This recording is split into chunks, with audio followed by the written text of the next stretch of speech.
Welcome in, cart before the horse, single by choice, truth over lies family.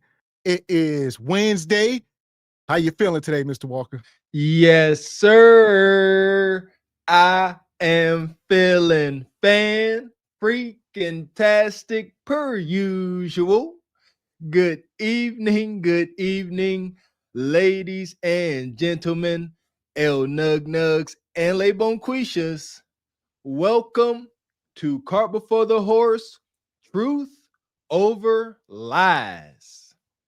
In affiliation with the Bougie Negro podcast, and also, as all you Negroes know, in association with Ain't No Fun Once the Rabbits Got the Gun Entertainment. What's going on with you this fine Wednesday? In the big name of Jesus, you hear me? So here we go. Welcome in, Truth Over Lies family. As y'all see, we are streaming on the Truth Over Lies channel, but we are using the multiple layouts again. So I see some of y'all are watching on the vertical and the horizontal.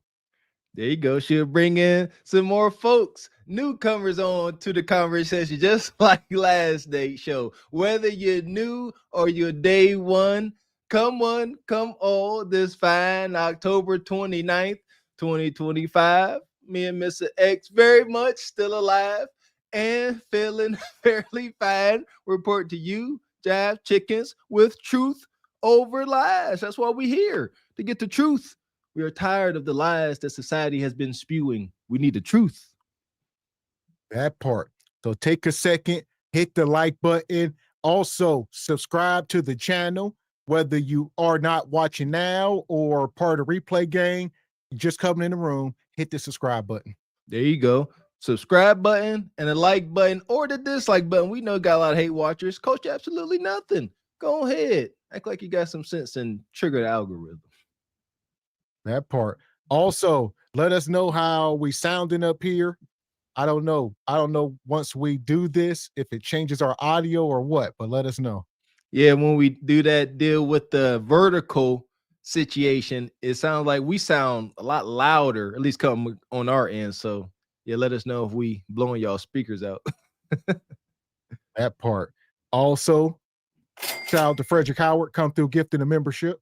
Per you, good brother Frederick. Money. And also in the Cash App, shout out to brother Akil. I seen you in the chat earlier. He come through with a 10 ball. He says, shout out to Gavin X Mr. Walker. We moving, man. Appreciate you, Akil. Thank you, good sir. Oh my! Appreciate you, brother.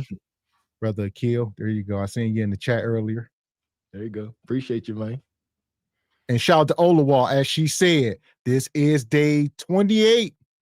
28 of 35. All right. The final week. The last 7 days. 7 days from now, next Wednesday will be it. Finale. Right now, we're working on the last day plans, but Wednesday is the last day. Final countdown. Huh?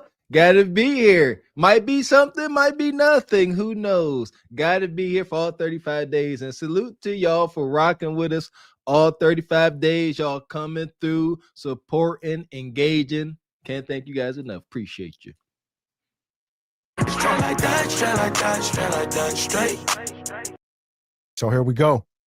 Yeah, I was checking in the comments to see if we got any feedback, but I think we good. Okay, nonetheless, here we are. Shout out to SBC Nation, Cart Before the Horse Nation. Here we are, Truth Over Lies family. Y'all see the title?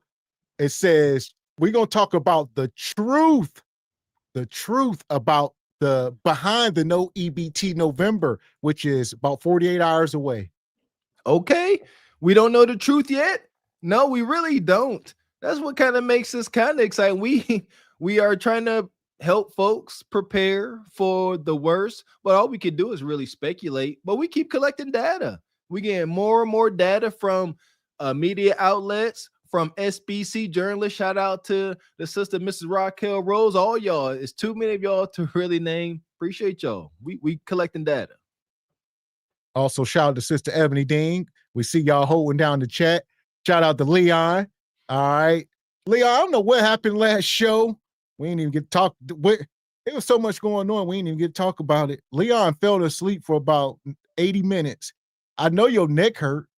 I don't know if you was, I don't know what y'all ain't seen Leon. He was faded back in his chair. He was back. It was just smoke going. He was just sitting. Leon had fell asleep. I didn't know what I was looking at. Yeah, I didn't know. I wouldn't call it sleep. I don't know if that was a stupor. What you on? Molly Percocet? You acting like Future, Leon King? You said you like Ozzy Osbourne and all them Grand Rock dudes. They like the booger sugar. Hell, you partying like a rock star, Leon King? Praying to who? The Great White Buffalo? Yeah, he nodded off. Leon nodded off for a good hour, legitimately. Explain yourself, dungeon dweller. Well, he was sitting there drinking and smoking right there. Okay. He said, I'm going to get back to y'all when I'm done with this drink. He was drinking and smoking, and then he just faded to the black. Kids, that's what happens when you're up here indulging in wicked spirits and whatever he was puffing on. I ain't gonna act like I know what it was. Yeah, don't do drugs, kids. Dare to be better, right? Bring back the Dare program. I was a Dare kid. y'all some hooligans. Nonetheless, y'all know what it is. We will be dropping the link here shortly. All right, we're gonna get y'all up here sooner than later so we can get cooking, because y'all know we ain't gonna be up here all night. Because some of y'all show up late. Get here early. We see y'all coming into the room. Hit the like button. Be ready. There you go. Don't try to jump up on the screen. Hour 2.5 hours to the show. Hour three as we closing down. That's how they do. Hey. Nonetheless, we appreciate y'all. For sure. So here we go. We're gonna get into it. We're gonna start here. Hit the like button. Trump administration says it will not use emergency funds to pay for federal food benefits with a fast approaching deadline. CBS's Christina Fan is in New York with details on that. Christina.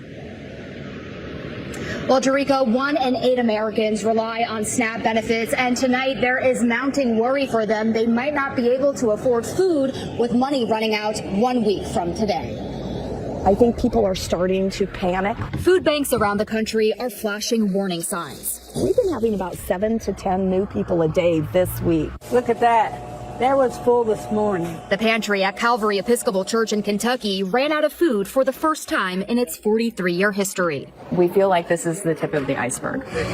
Members of the California National Guard are now deployed to help food banks in the state. In Massachusetts, 16% of residents rely on SNAP benefits, which provide an average of $187 a month, or about $6 a day. I don't know. Is this more critical than we all know? So they say 1 in 8 people rely on it. So that's over, that's what? That's around 45 million, 50 million people. Don't know. Crazy. I look for historical events. She stated that this is the first time this food pantry has been emptied in 43 years. It didn't get emptied during Cootie's 19's run. 43 years.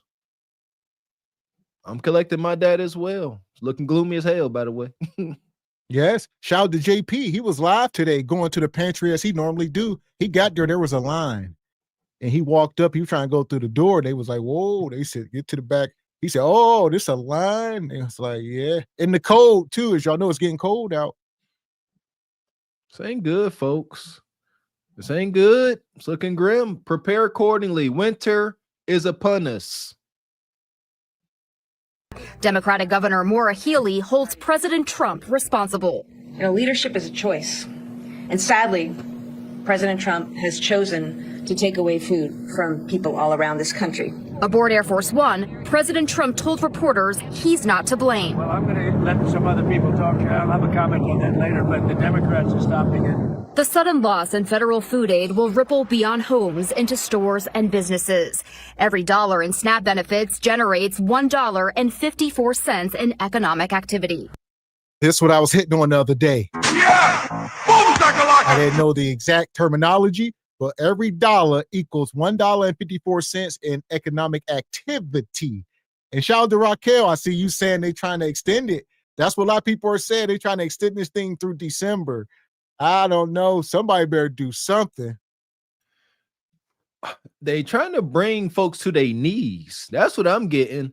Here's my thing too. That person up there at the podium complaining gets you nowhere. Complaining, and this is why I get upset at the pandering and the coddling, because that satiates folks for a while. Just, it's wrong, and we blaming the orange man. That ain't putting food in nobody's stomach. That ain't about to change the tide of nothing. That's not about to do anything. But folks will feel good for them. Oh, they spoke up, and y'all all still gonna be hungry. Plan accordingly.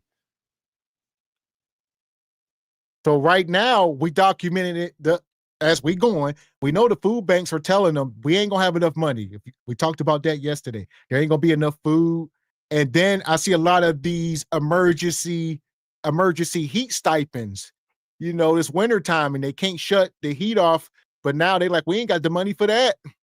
So it can't be no heat, no food. Hell! You see, okay, again, growing up where we from, yeah, even though you poor, they always was gonna provide you with some kind of food. Meals on Wheels, churches having free lunches, things of that nature. And you always was gonna have heat no matter how poor you are in the hood. You got heat. That's a fact. They can't cut your heat off. At least they couldn't. You did not see. This is what we mean by depending on that system. Folks will run they in the hood in the projects. Folks don't turn their heat off. They just keep it cranked up because they ain't responsible for the bill. That's why a lot of these projects keep going through different management and keep probably defaulting because of bills.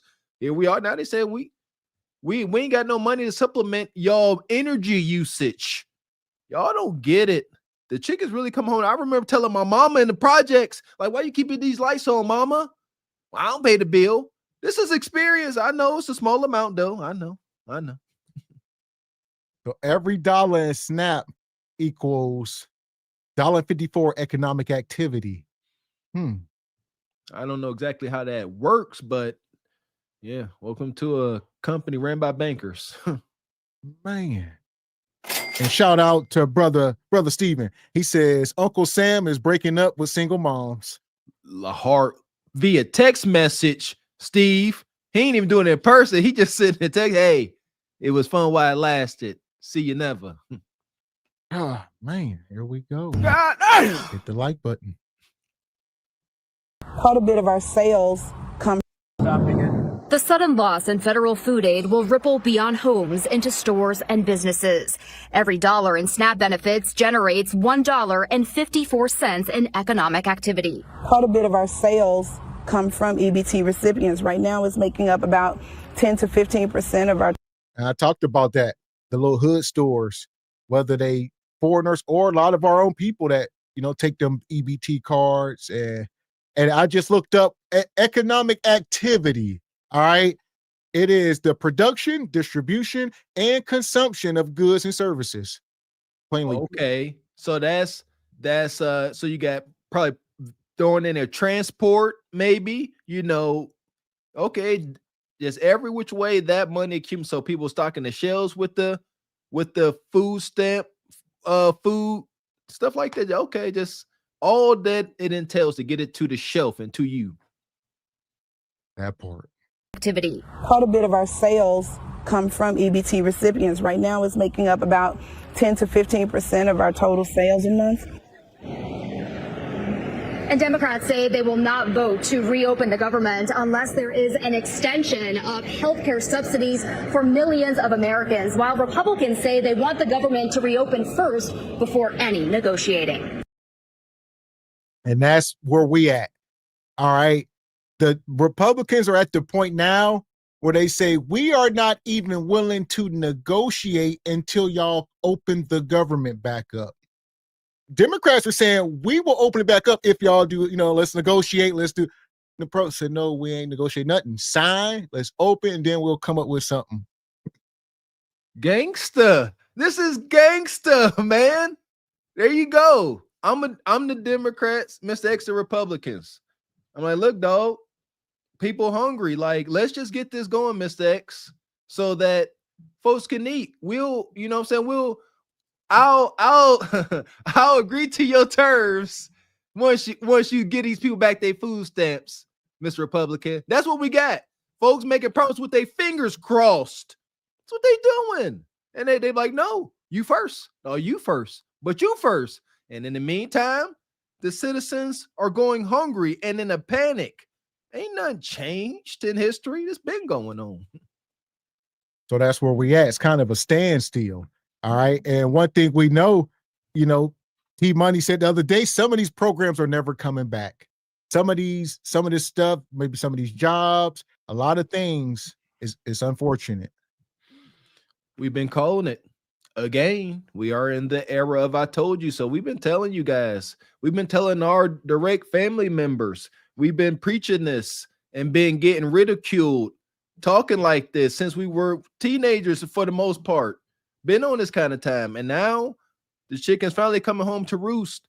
But half of them got ate by raccoons on their way back in. So it's more desperate than y'all thought. And it's unfortunate.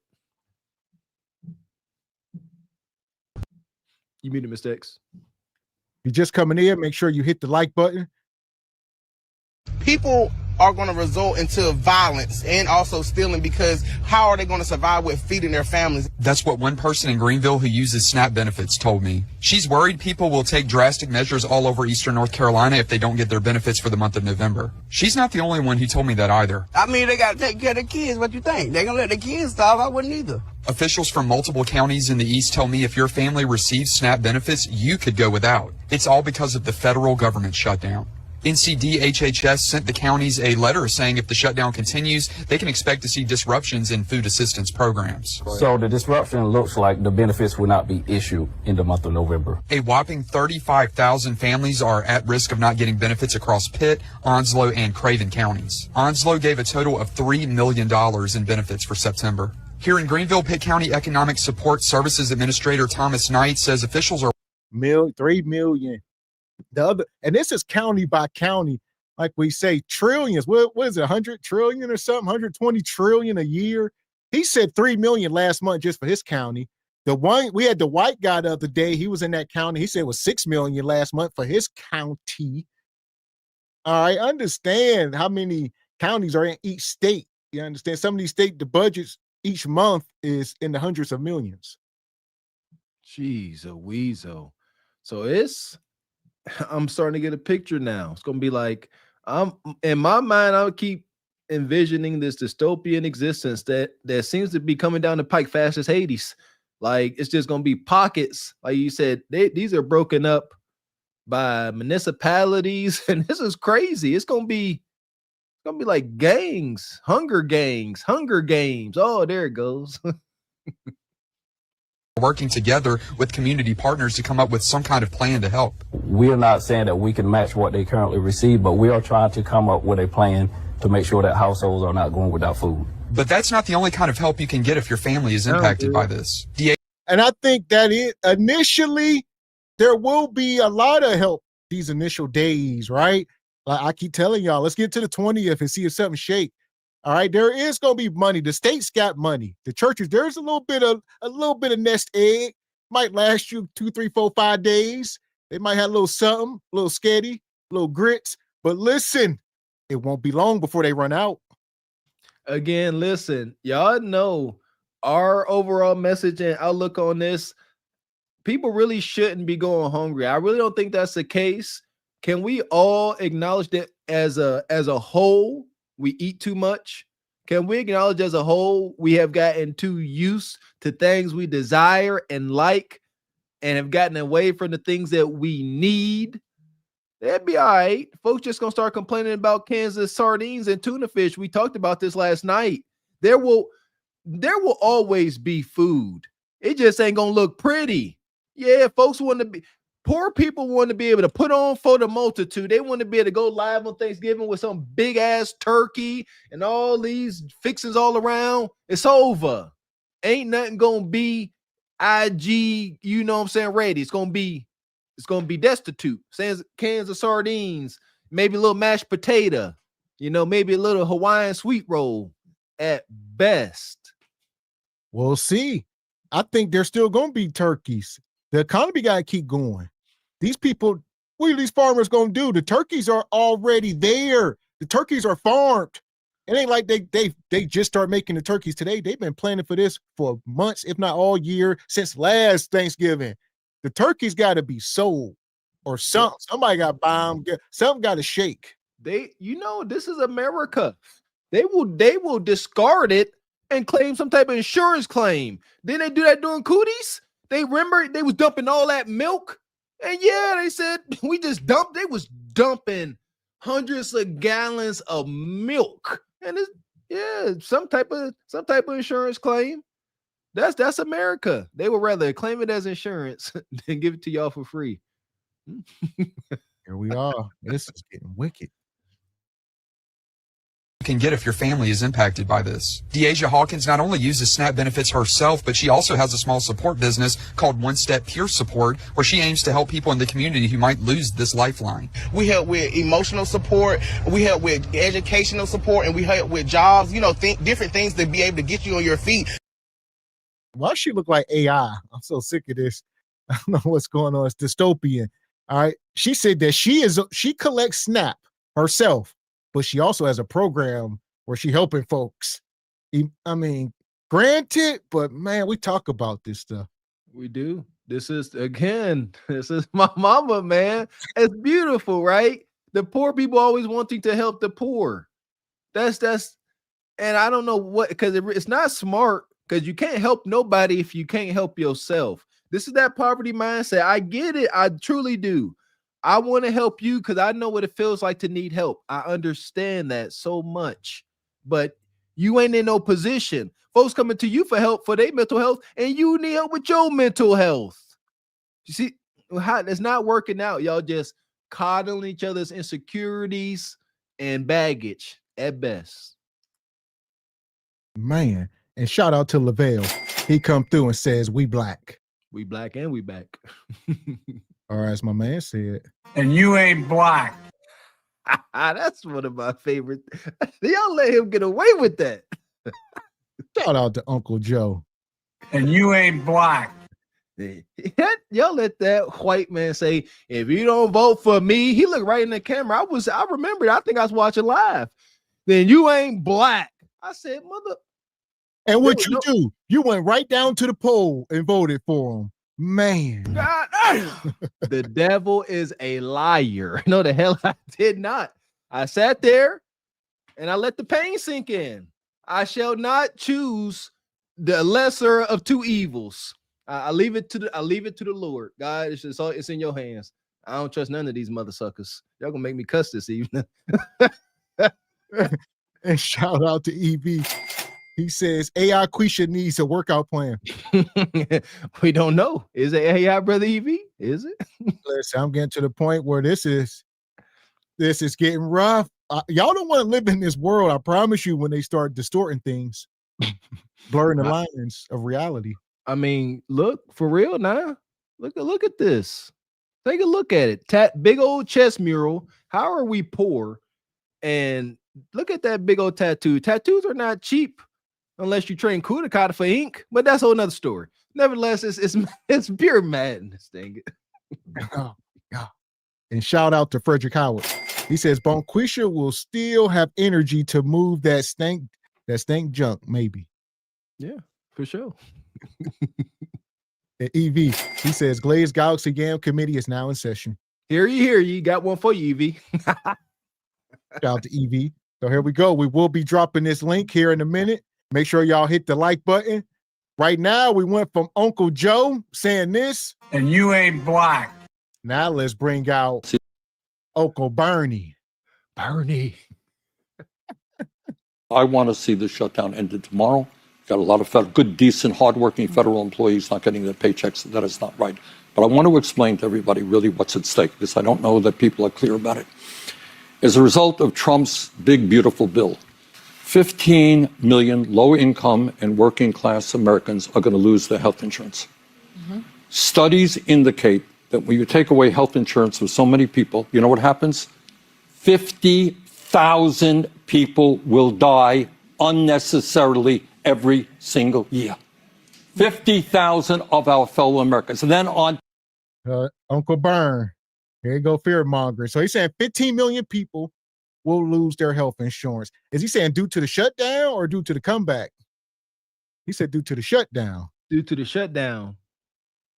Yeah, saying so they and so with that many people losing benefits, 50,000 will perish. I'm looking up how many Americans perish a year just to get an idea. Because shout out to Beans. No. We on this train. That's a minute number. That's what we was told. Yeah. No, 50,000? That ain't even 1%. No. Oh well, too damn bad. This is wicked. So here we are. You right. This is crazy. Die unnecessarily every single year. 50,000 of our fellow Americans. And then on top of that, and people are now in Vermont and around the country getting their notices from insurance companies. Right. In my state of Vermont, people are getting notices that their premiums, which are now outrageously high, are going to triple, in some cases quadruple, on average nationally double. Why did Trump and the Republicans do this? In order to pay for a $1 trillion tax break for the 1%. Here we go. Listen, here we are. All right, Uncle Byrne. It seemed like he's been saying the same stuff forever, right? But yet the world's still been turning. All right, the poor people. I guess poor people are getting poorer, but got to vote better. We got to do better as a culture. We got to spend our dollar better. Stay out the retail stores. First, starts off, I got to go to the core. It starts off with education. Education makes a man unfit to be a slave or indentured servant or hamster running in this hamster wheel. Like, you got to educate yourselves. Coming from the depths of the hood, that was the number one thing. Got to educate ourselves. And when me and Miss X was in school, we took pride in getting education. We were not part of a generation that thought it was cool to be dumb and stupid. We made fun of each other if you didn't show some intelligence. You have to grow out of that poverty mindset. As long as you have that mindset, it's over. Like, you got to educate. We got to educate ourselves first. You can't just give folks money. We talked about this last night. You just give them money. Shout out to Dave Chappelle when he had that skit. When everybody got reparations, wasn't it just buy? Huh? Newports, Jordans, and Cadillacs. It's unfortunate. That part, wicked work. So here we go. Hit the like button. Shout out to Uncle Byrne. Now we go get into it. We about to drop the link. Y'all know we got another video we want to bring up because we want to talk about something. Right now, the number one conversation right now is 2 words or maybe 1 word: per capita. All right. It come down to that. So folks are like, oh, y'all on welfare board. Y'all owe more. No, this is the number. No, that's the number. And a lot of people are saying raw numbers versus per capita. And that's the argument right now. Okay. Yeah, I'm still a little confused on that. I'm paying attention. So the per capita will be, per 1,000 people. So how many black people per 1,000 are on it versus white people per 1,000? All right. But there's more of them than us.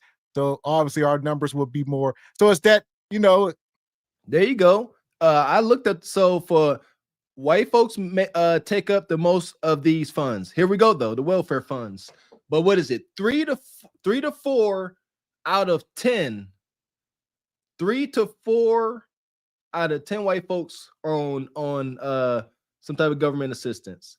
But 1 out of 4 African Americans are. So there you go. That's the data. 1 out of 4 African Americans are on government assistance, and between 3 to 4 out of 10 white folks are on government assistance. And shout out to Raquel. Usually those people use it. Like you said, if that's the argument, because you can say there are more white people on food stamps than black people. They say, nah, not per capita. And then two things is true. And so what's the basis of that argument? They're saying that, by per capita, we are on there. So if we had as much as this, if our population matched theirs, we would outnumber them as far as how much welfare benefits we take up to help people bring this along. So if we per capita, based on the per capita numbers, if we match population, or if we had the same numbers to them, we would be able to compete on the same scale. So they might be on it more than us at that point. We might be the dominant race. So it come down to that. If there was 6 times more black people in the country, hell. There you go. Yeah, they probably won't like that too much at all. Hence Planned Parenthood and some of this stuff. This was a setup.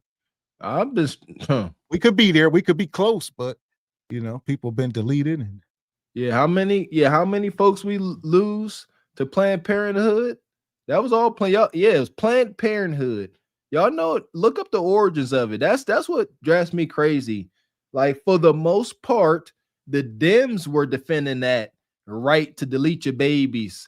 Planned Parenthood was put into place for one reason only: to keep the number of black babies down. That's it. There was no other reason why they bought it to be. They wanted to keep our population down, and we ran to them. Happy. Egregious. Nobody want to talk about that, though. That part. So if you're just coming in, hit the like button. I see y'all backstage, Brother Swizzy, Brother Jay. I'm going to pull this video up, and we're going to keep getting into it. Shout out to this guy here, Amazing Lucas. Go check him out. His link in the description. He hit on a lot of this per capita stuff. We're going to go down this rabbit hole. So I think we're all aware of the government shutdown that we're experiencing right now, that many of the programs such as WIC and SNAP benefits are going to be cut off. And that's going to leave millions of people just foodless. That's what's going to happen. Now, I posted on my Twitter talking about, hey, over 18 million white people are going to be suffering due to them voting for a white man who doesn't care about white people. Damn. That's roughly the number, according to Pew Research, is around 45% of white people are on, EBT food stamps. And that translates, into roughly about 17 million people. Okay. Not 18, but 17 million white people are going to be starving. Ironic. Naturally, anyone reading this would be like, oh, damn, that's a lot of people who are going to be hungry. We should do something about this. You would think that would be the response. But I'm going to be honest with you. This is why I say they're cooked. And I mean this respectfully. This isn't an attack on white people. This isn't that. This is honestly, it's honestly coming from a point of sympathy, because I constantly talk about how black people suffer from post-traumatic slave syndrome. And we're seeing in present time, literally the shirt. This is the reason why I made this shirt. And it stems from the Lyndon B. Johnson quote, where he talks about, hey, if you can make the poorest, white person feel that they are better than the best black person, you can go in their pockets. This is what I've been trying to reference the whole time, Mr. X. This. So here we are. So this guy here, like I said, he going down this per capita thing. We're going to go down this video. Don't know who the guy is. I see y'all in the chat. Y'all know, y'all be knowing everybody. We just going to mine through the video. So, yeah, but Mr. Walker has been hitting on this. So, here we go. What does it say? If you can convince the lowest and poorest of white man that he's better than the best colored man, he won't notice you're picking his pockets, because I got somebody to punch down on. This is why I don't like division. Division does nothing for us, man. Says he'll give him somebody to look down on, and he'll empty his pockets for you. Sweet Jesus in the morning time. Everybody getting a Ponzi scheme run on them, man. This is that division. It's classism. It ain't race, man. I promise you it's not. We're going to find out the hard way, though. So what you got, Brother Swizzy? We'll get you in. What's your take? Welcome up, brother. There we go. What's up? How y'all doing? All right. Good, brother. Welcome in. I'm just gonna let somebody else speak. I'm just still trying to take it in. All right. Well, I'm gonna let this keep going now. Let this keep going. Hit the like button. Welcome in, Brother Red Pill. And what is happening right now is literally that. That quote is the manifestation of what is currently we are experiencing and witnessing. Because you want to know what people were saying to other people? You had Maj and other individuals who are pointing this out, that, hey, white people are going to be negatively impacted by this. You had people talking about their favorite word, per capita. Now, this is something that is mind-blowing to me. It's mind-blowing to me. I'm going to be honest with you. If someone were to come to me and be like, Lucas, millions of black people are going to die next Tuesday. Millions. My knee-jerk reaction wouldn't be, oh yeah? Well, what about per capita? Per capita, less black people are going to die than white people. Did you ever think about that? Are you retarded? That wouldn't be... That wouldn't be my reaction. That wouldn't be anyone with an IQ above room temperature's reaction. The only people who would react like that are those who have been conditioned, who are foaming at the mouth with anti-black hatred. And that is what we are witnessing, fam. It is cuckoo for Cocoa Puffs to see white people, on the Nazi platform known as X talk about, well, per capita, more black people are on EBT. Per capita, more black people are on SNAP. Once again, I don't know, for all the racist white people out there, how does per capita help Charlie Kirk? How did per capita help Charlie Kirk? Their knee-jerk reaction when Charlie Kirk was gone was to be like, well, per capita, more black people are violent. I'm just like, you just lost a very prominent white person.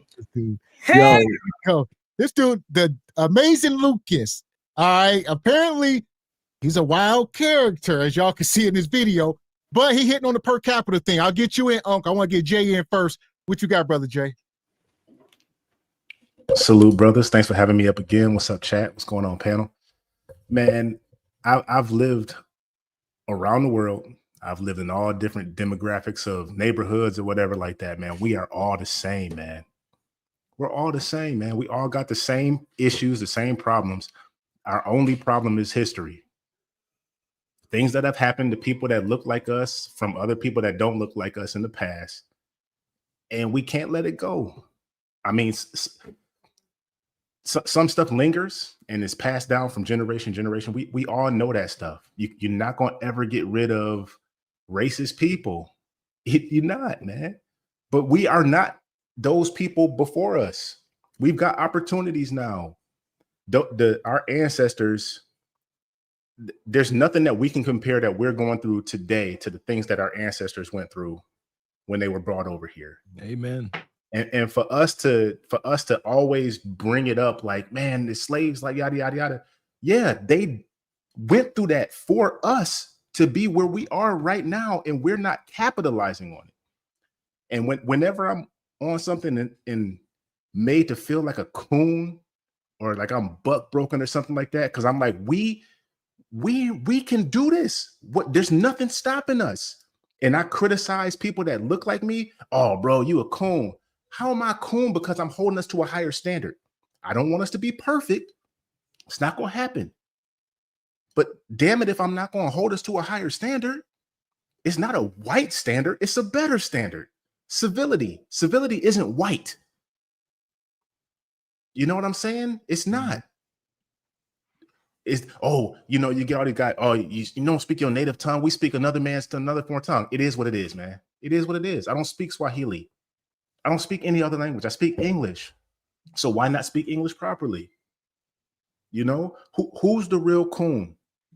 You know what I mean? The one that's wants to hold us to a better standard, or the one that's okay with us staying at a certain level, feeling comfortable in the ninja tree.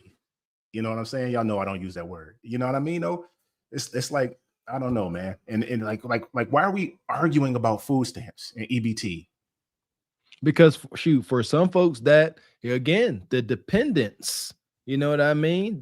Folks that depend on it, that's why they're in the uproar, because this is a huge matter for the poor demographic.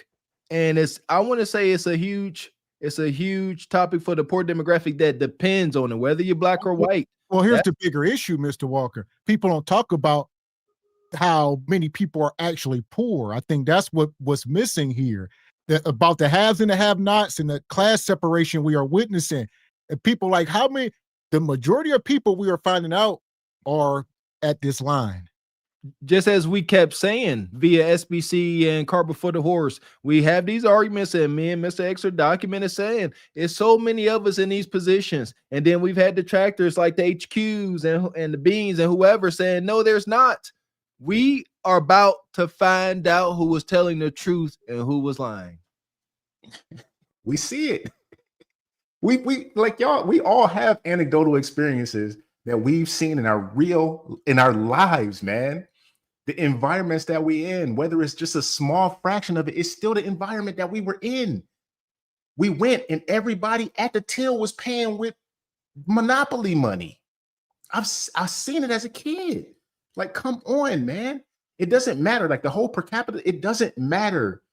Your perception becomes the reality in this.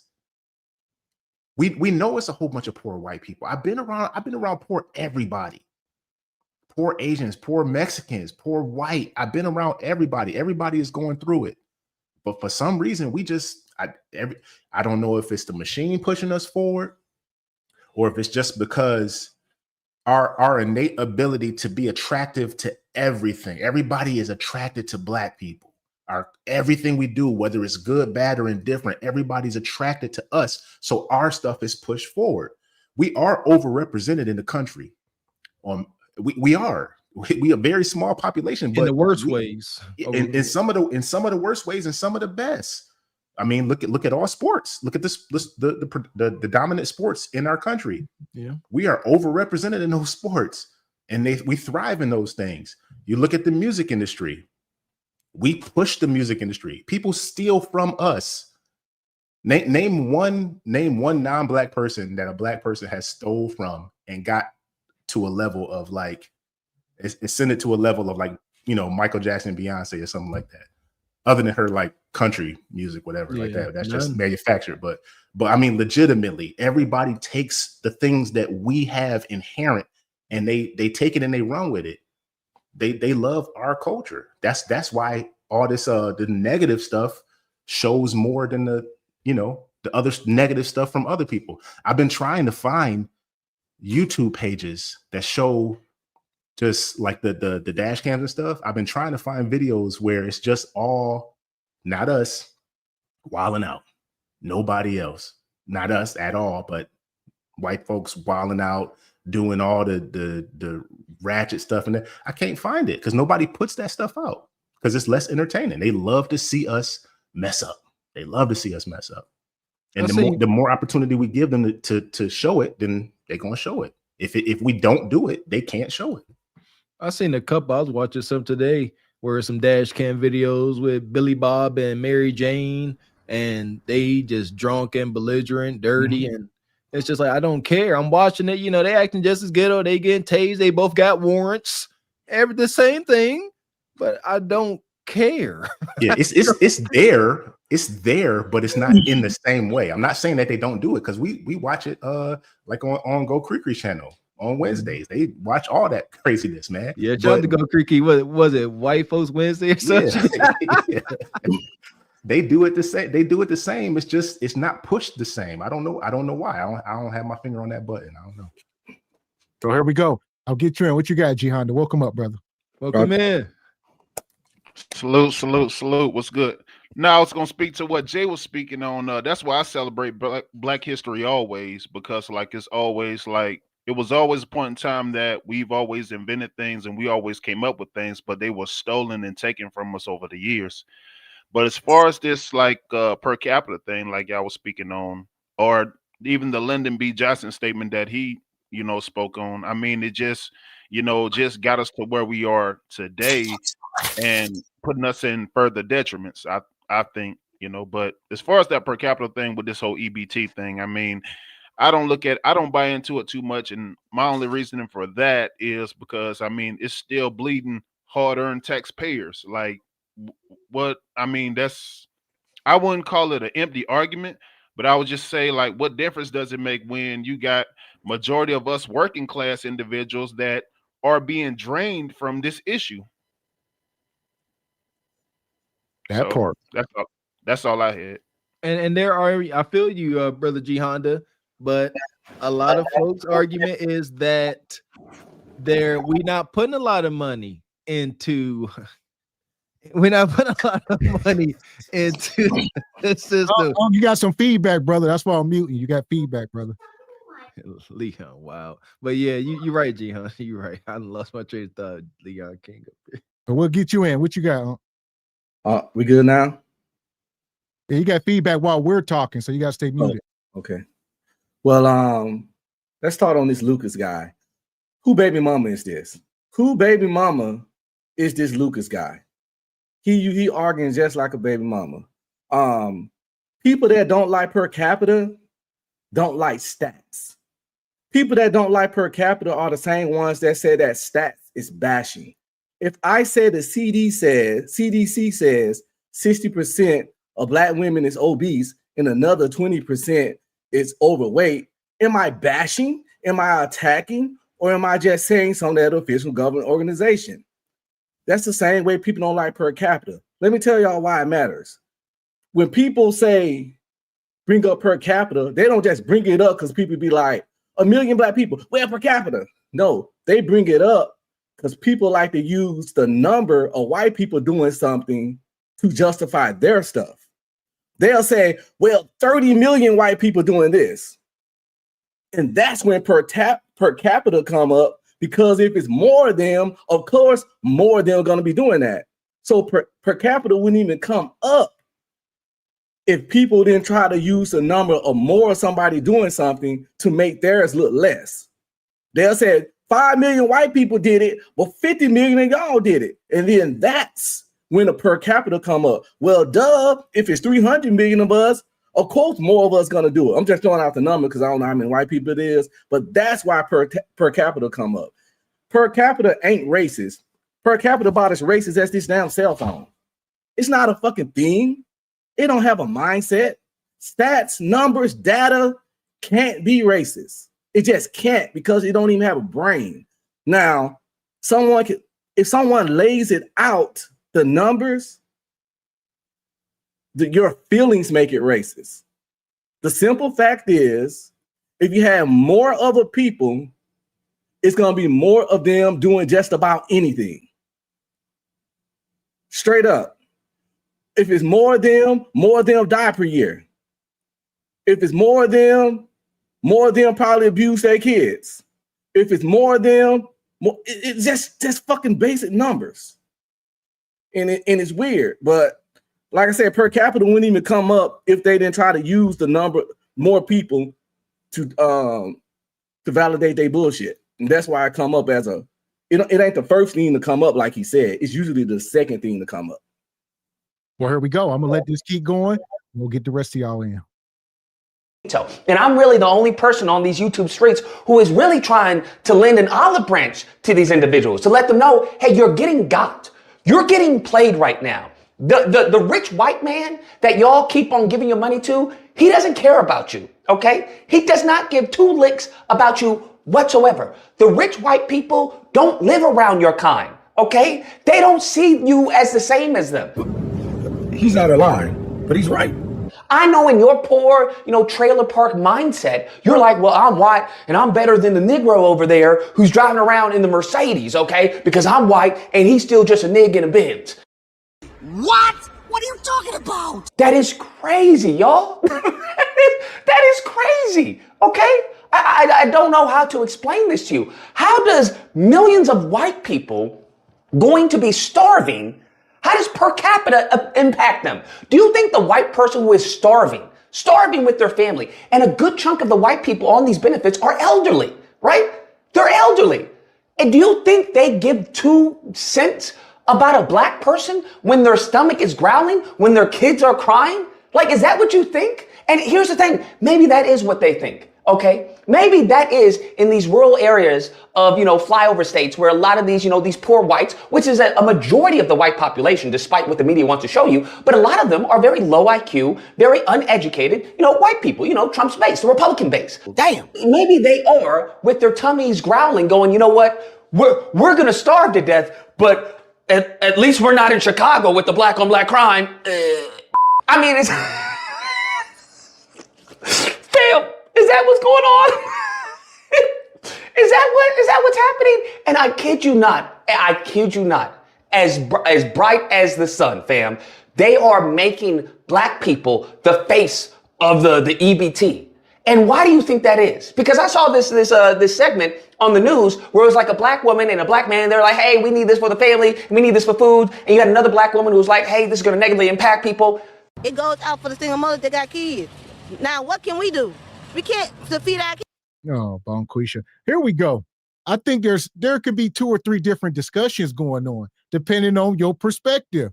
So if you somebody that want to say there are more white people on it, and the bottom line, some people would say this is their country, quote unquote.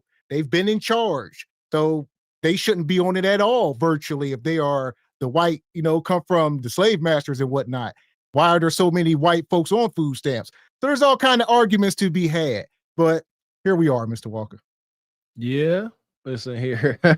I didn't say my piece on it. I want to hear what y'all jokers got to say. What you got on the EV Ray? Welcome in. Well, hold on. Before EV, I know we got Baba T and Leon. So, Baba T, what you got? I'm going to unmute you. Good evening, young soldiers. What's happening, brothers? Welcome How y'all in, man. doing? Good, sir. Now, I give it to you raw. Okay, I'm old school. This is a deep thing. You know what bothers me the most? Is people say, I can't feed my children and Thanksgiving coming up. And it's people that look like us that's saying that. I stopped celebrating Thanksgiving 30 years ago because you're celebrating the demise of the indigenous people that look like you. Why would you do that? See, I keep telling people this is a spiritual thing. The more we get away from us being the spiritual and cultural people that we are, the more things are going to happen. If you look at the stats, I tell people always talk about stats. You look at the chart of when food stamps its inception, and you see it year by year, you see it rising more and more. But you look at that same chart, and you see the marriage rates among our people is lower, lower, and lower. That's a direct correlation between what our situation is. And it's really bad. When I see a man out there with a sister talking about kids, I'm like, man, what kind of bum is he? I see men talking about food stamps. That's pretty dusty, okay? Because a man don't work, man don't eat. That's pretty dusty, man. And for you to even talk, I don't know why we keep on this topic of white folks, man. But what if he disabled? What if the man is disabled, Baba T? Huh? What if the man is disabled? I'm sorry, say it again. What if you said the man don't work, the man don't eat, but what if he is disabled? That's a different story. Okay. That's a different story. That's pushing the goalpost. We want to keep it right here. Because there's a lot of cats out there that's not disabled. Like y'all say, mental health. There ain't no mental health, man. That comes from being guided and not getting your ass whooped. That's what I call it. That's where your mental health. Everybody got mental health. Get the hell up out of here. I definitely must have mental health there. My mama hit me with skillets and all sorts of shit. I know that's right. Please, man. I got PTSD from America and the military. What the hell?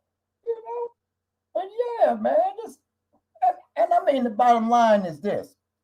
Why should we? Man, I'd have paid over 50 years into this system. So why should we, with the melanated brothers, are 50% middle class, single? Okay? 50% of black men, 54%. You all said that same quote. Okay? So why should we continually to co-sign somebody else's mistake? And that's from the young brothers and the sisters, man. You got young Nug Nug and you got old Nug Nug running around here that's talking about they make $100,000. The women gonna come to you. So what you doing to them?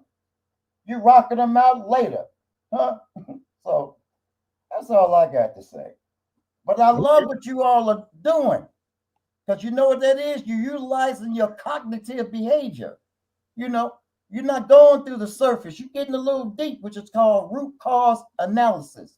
So, hey, Amen. I like what I'm hearing. Let me let y'all flow. Yes, sir. Appreciate you. Where my boy at? I done told y'all I'm gonna have him standing out, didn't I? What did he do? Crashed out. Okay. You gonna talk about? Oh, you gonna talk? You gonna talk? Like that. He streamed earlier, so he probably tired. No, I want him to come back on. Where you at, Beans? I know you I watching. don't run from no fight, especially if it's intelligent, which he does not have. Where he at? He always looking at some yams somewhere. So I ain't talking about him. What you got? You got to follow up, Leon? What you got? Can you follow Baba T? Well, give us some wisdom, OG. Baba T, and us with some wisdom. What you got? You know, I can't follow up with wisdom because wisdom doesn't need a follow up. Wisdom is just what it is, you know. And if you can apply that wisdom to your life, then you can have experience and you can have prudence and you can decide that, hey, street lights are on, I need to have my ass at home, you know. So the thing is that Baba T's wisdom, if a person listening can apply that wisdom to their life, just like with Kevin Samuels, you know, we talk like Kevin Samuels is dead and gone. No, Kevin Samuels is still alive if you're listening to him when you go to sleep at night. Them long podcasts he used to do, wake up, you know, go to the bathroom, switch it over to another one. You know, it's just like this. Bob Dylan sang about how the white man, the liberal white man, the democratic white man was saying to the poor white man, what you mad about? You got more than the blacks? You got more than the niggas? Bob Dylan said that. You know, and it's just like this. You know, you need to have a soundtrack. Look, when my maid comes over, I make sure that what we listening to, look, I've had her in here crying just because of the soundtrack that I was playing. You know, and so it's like this. You know, if you're going to listen to some music, listen to something that's going to bring you some wisdom. All that back that ass up and all that bullshit, I'm going to pop you and wet you up and all that bullshit, that ain't going to get it. You need to put on some Barry White. You need to put on some AC/DC. You need to put on some Led Zeppelin. You need to put on some Black Sabbath. You need to put on some what this gonna do for us? What's listen to Black Sabbath gonna do for us? Black Sabbath did a song called After Forever. It says, do you believe in that the Pope is a joke? It lets you know that after forever, there is an afterlife, and you're going to have to make your decision about where you're going to be in that afterlife. Bob Dylan said in his song, you got to serve somebody. It might be the devil, it might be the Lord, but you're going to have to serve somebody. I don't give a fuck if your name is that dude that was in that wheelchair. Yeah, Hawkins. Stephen Hawkins. If Hawkins didn't repent and get in line with the program, guess what? There is an afterlife. See, this life is nothing but a breeze. It's just like this. This is what it is. It's just like this smoke in this lair. That's what it is. You know what I'm saying? And look, this life up here can be short or it can be long according to, see, there's a thin line between freedom and life without parole. There's a thin line. You out here thinking you got that shit made. No, you ain't. Look, I'm 56, and when I was 16, I didn't know shit, and I'm 56 and still don't know shit. If you ain't constantly learning, trying to do something in your life, bring some fucking wisdom into your life. The Bible says that wisdom is outside. She crieth in the streets. But it also says there's a whore sitting on the wall. She crying out in the streets too. That married woman, she crying out there in the streets too. Now, either you're going to go with the wise woman or you're going to go with the whore. See, there's plenty of women trying to get with me. You want to know why? Because the Bible says that the adulteress wiping her Edith and wipes her mouth and said, I ain't did shit. What if she's a wise 304? Where we at now? We at a fork in the road. There's a such thing as a wise 304. Her name is called Rahab. That's a siren. The song of the siren. Yeah, she helped the Israeli spies when old boy sent the spies into Jericho. Now, how did this help? How do all this help us with the food stamp debacle? What we got? What you got? Well, first of all, it's a poor rat that only got one hole. It's a poor rat that only got one hole. Look, you supposed to be out here trying to look. You put the white man and the black man on an even playing field, the black man is going to win every time. We had civilizations when the white man was in caves. You don't know about that African king that went to the Middle East, I think Egypt or wherever, had so much damn gold it collapsed the economy. Khan Mansa Musa. You didn't know, nigga? You just finding out? I learned about Mansa Musa in college. Exactly. Irishman taught me about Mansa Musa. All right, let me get in here. Let me get in here, Leon, because we rabbit holing. All right, I want to get EV in. Let's get back on point. EV, what's your take on this whole per capita and the whole situation? But first of all, I developed a little cough last night because I kept doing the Leon thing all week, all day. This right here. This right here. People like, man, where are you? What are you talking about? He possessed. SBC Nation to see that. Oh my God. Well, I heard one of your stats earlier about the people who own food stamps. But did you know 47% of Indian descent immigrants are on that stuff? So we're not even just talking about Mexicans. Let's take Mexicans, black folks, and white folks out of it. You got Middle Eastern people. You got people that don't come and make a whole bunch of waves. People that you don't even see. They're on the system. So my take on it is that I think with black people, we want to be queens and kings and all that other stuff, but we still depend on the government. What king depends on the government to eat? A king says you're resourceful. A queen says you are helping this king be resourceful. So with that being said, we got to change our mindset. First of all, the one thing I wish we would change our mindset of is just leave this invisible boogie white man alone. I mean, can we do that part? I mean, everything ain't racist. Everything. I got a friend of mine in New York City now. She is on that Mondami train and she's talking that racist stuff. Like, so in 9/11 in 2001, they were going through buildings. I don't understand. I don't understand your point. How do we put them into the We Shall Overcome movement? So my point is that we got to change our mindsets and be resourceful. I was saying to somebody this morning, for this, and I agree with you, Walker, 100%. These people don't want turkeys. They don't want a box macaroni and cheese. They don't want to eat. They want candy. They want cookies. They want chips, and they want soda. They want the things that make them feel good. If you notice, everyone that calls the Kendra G show is the same people that own these other podcasts talking about some Trump's taking all their stuff.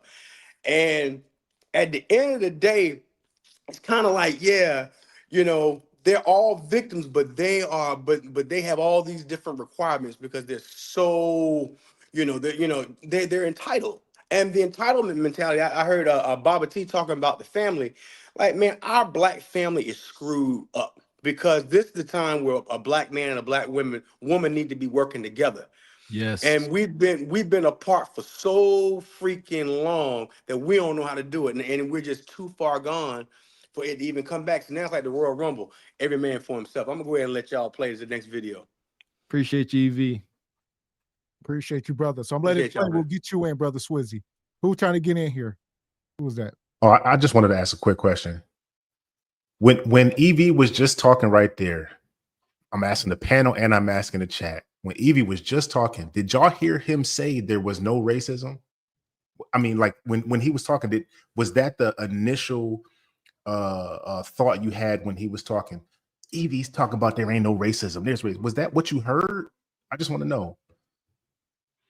Because I didn't hear I didn't hear him say there's not any racism. He said stop blaming racism for everything. There you go. There you go. He didn't say there is no racism. But if you don't blame it, then there ain't none. See, here we go. We gotta try to call out these demons. It's the crab in the bucket mentality. How you are not allowed to relinquish your victim card, Jay Tillman AV. No, you can't relinquish your gold-clad victim card. What are you gonna do without that? That's the whole thing. They like, if you don't acknowledge, if you don't constantly talk about it, you relinquishing that golden victim card that gets an exception always made for up until now. It's annoying. It's annoying. Hey, real quick, I want to address something Leon said. So I'll be short. I'll be short with it. He said, if the black man got equal ground or equal starting point or equal whatever, we would win. But that's the problem. Why would they give us equal ground? Why would they? Who gives away an advantage? I'm not giving away an advantage. This survival of the fittest. Why would I give away an advantage? If I got a head start on you and I'm trying to win at you on something, I'm not going to make it fair in this kind of competitive world where it's limited resources. It's limited resources. It's only so much money out here. There's only so many jobs. It's only so much of things. So I'm not going to make it equal footing for you. So black people need to learn to win in spite of, regardless of, which we have done really well at that. Like I said, this is a utopia for our great grandfathers and grandfathers. So we have won despite, and we need to keep that mindset. But yeah, asking for them to share their advantage or make things equal footing, not gonna happen. So we could throw that shit straight in the dumpster. You better just do your thing. I would say we need this repowernomics. Shout out to Claude Anderson. Like you say, it's a race. It's a race for resources and power. Every ethnic group, everybody else got the memo but us, that we are in a competition in the race for resources and power. And shout out to Sister Raquel Rose. We're not saying don't acknowledge it, but why acknowledge it with your words? Acknowledge it with your actions. I acknowledge racism every damn day with how I act. I acknowledge it with how I move through life. To hell with talking about it. Do something about it. Say here, no, they're racist. Who gonna do something? Go out into the world, present it with your best self, and make a change. I ain't talking about it. I'm gonna do something about it. I want to acknowledge to my read in the chat because I had to address this. Young D says survival of the fittest is the evil white man's philosophy, not the way of natural man. I'm going to ask you this, brother. Do you watch the National Geographic of the animals? Do you watch how those you ever seen a fight between a caiman and a crocodile? You ever see how they try what's of a hippopotamus? You see how they go at it? So no, so I don't think no white man. Well, I guess if God, would you want to consider God a white man? He made the animals. So this has been here since time and memorial. But what I will say what makes us more stronger is that we start with nothing and get on their level playing field. I don't need you to make me level with you. If I can get beyond you, if I can get to where you are and even over you with starting at a deficit, how am I not resourceful? I agree. It's definitely survival of the fittest. Nature always punishes weakness. There's no, I don't care, beast, Homo erectus, don't matter. Nature, we still live in nature. It always punishes the weak. Always. I'll get you in real quick. What you got, brother Swizzy?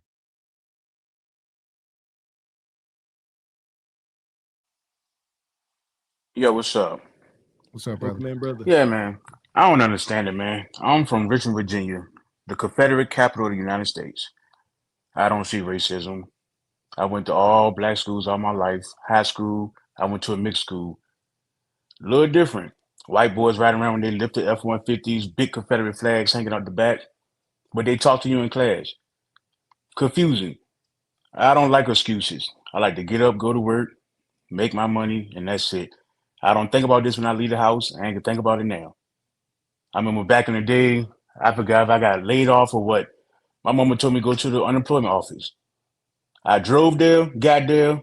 As a man, I didn't feel right getting out that car. So I'd rather starve before I sit here and make excuses or ask the government for a handout. Amen, brother. See, some of us just on different times. I love that, brother Swizzy. Blessings to you. But now you sound like a coon, brother. Cause you relinquishing your victim card, you damn coon. What's wrong Hey, with man, you? I'll be a coon, bro. I got tattoos everywhere. I got a good job. Somebody got to feed me. So if Uncle Sam gonna do it, nah, I gotta wake up and go get the money myself. Now the reason So I why he gotta got get that up and work for master.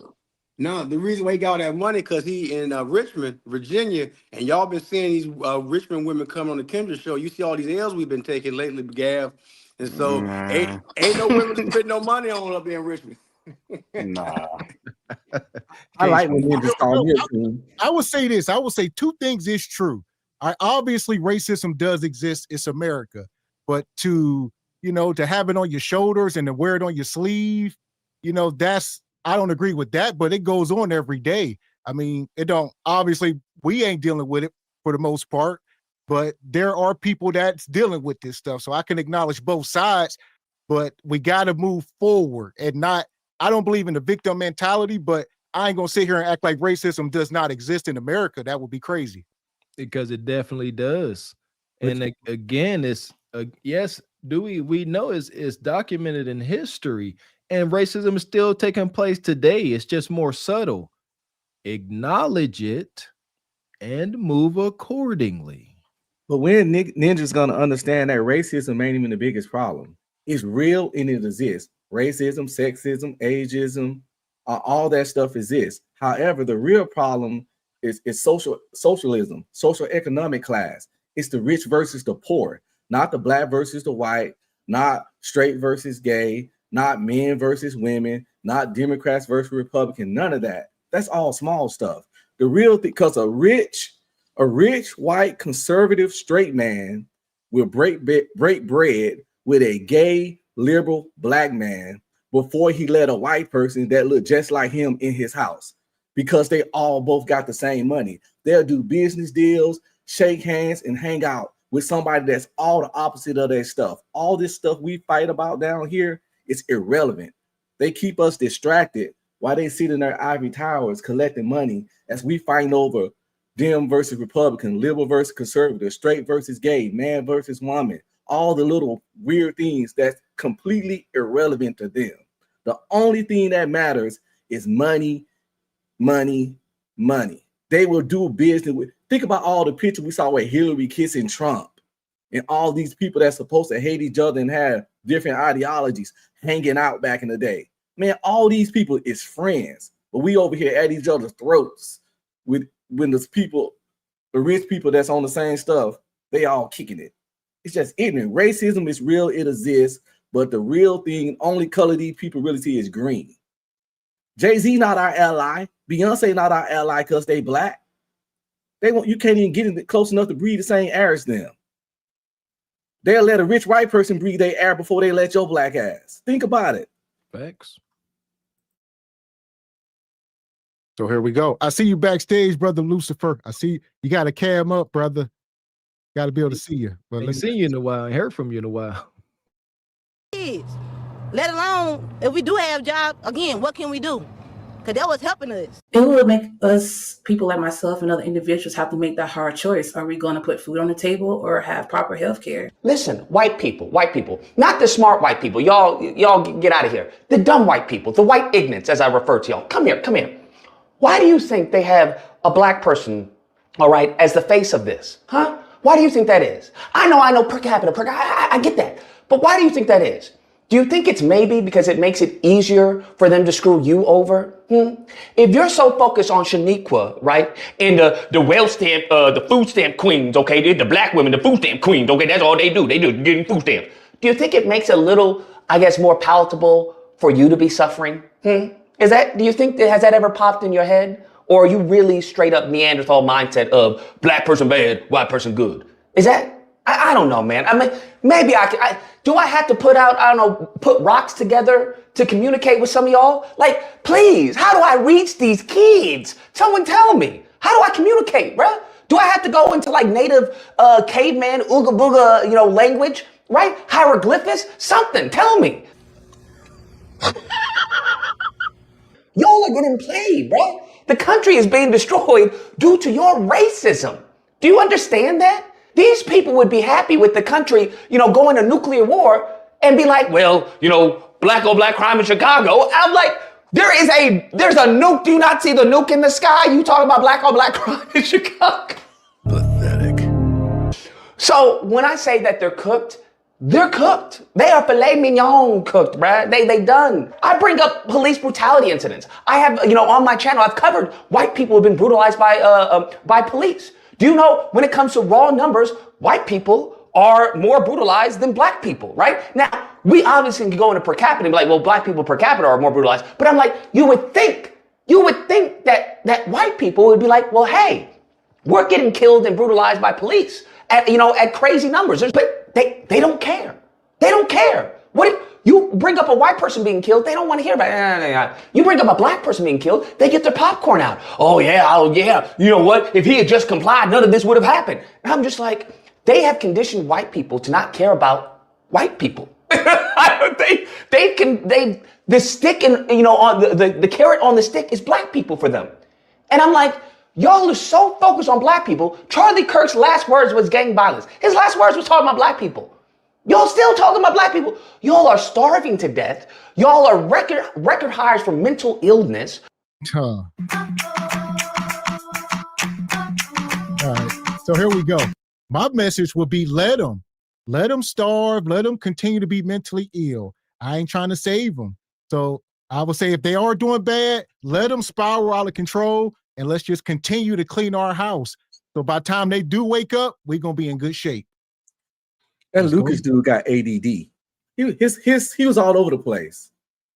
He talked about 30 things in each sentence and none of it was connecting and it was just random. It was like whatever was popping in his head.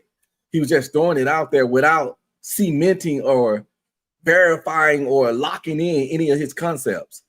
That boy needs some riddling. He's zesty. He's zesty. He's zesty as I don't know what. He's zesty. Because the first thing he did was not blame the women. I caught that. I don't know if anybody else caught that. It's not the women. What are you talking about? Who destroyed our family? Feminism. But then here you want to continue on the racism rabbit hole, but you don't want to address that other thing. And I think that's pretty much where that's one of the biggest things. And we can fix that.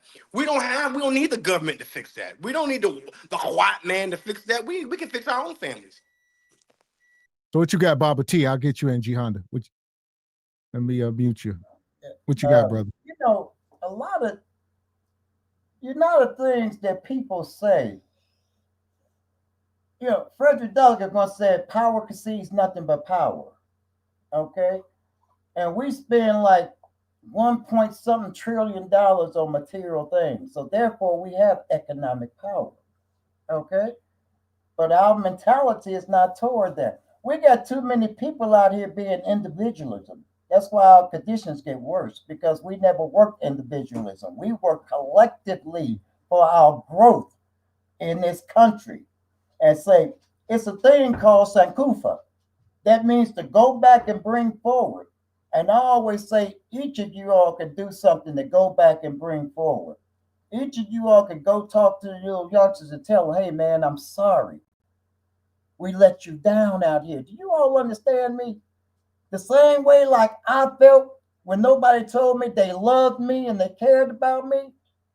I don't know about a lot of you all, but I'm quite sure a lot of you all folks wouldn't tell you they loved you and your family and cared about you. That's the same way they feel. Okay. So when we start talking about all this economic white folks, I keep telling y'all, man, how do you all think we survived this long? It's always been racism. Okay. Ain't no sense you keep talking about it. It's been racism as long as you know it. You ain't seen no bunch of white folks throwing in their white card, marching the streets, and somebody said, how did they get in the march that we shall overcome? You know, I got a shirt here. You know what it said? Of people who don't know their past is like a tree without roots. Don't you know, Malcolm, when you brought that up, don't you know Martin Luther King was marching on Washington with 2 blank checks? What is that called? Reparations. But the big 6, all those little civil rights people, okay, they made him change his mind. That's the history. And that's how they got the white pastor involved and all these white folks and the Zionists, because you know these are not real Jews, right? You know they're Zionists, okay? The Bible tells you Jesus came across an Ethiopian Jew, not a Jew who was Ethiopian. See, these are the lies that we tell ourselves, okay? The Jewish religion comes from East Africa, which is Ethiopian. So, you know, when we out there, man, you got to tell the truth on this stuff. You don't know how much you can bring enlightenment to these kids. That's up under you all. You're up under me, okay? So I'm spitting it to you how you should teach these kids. That's the same way how I felt. That's the same way they felt.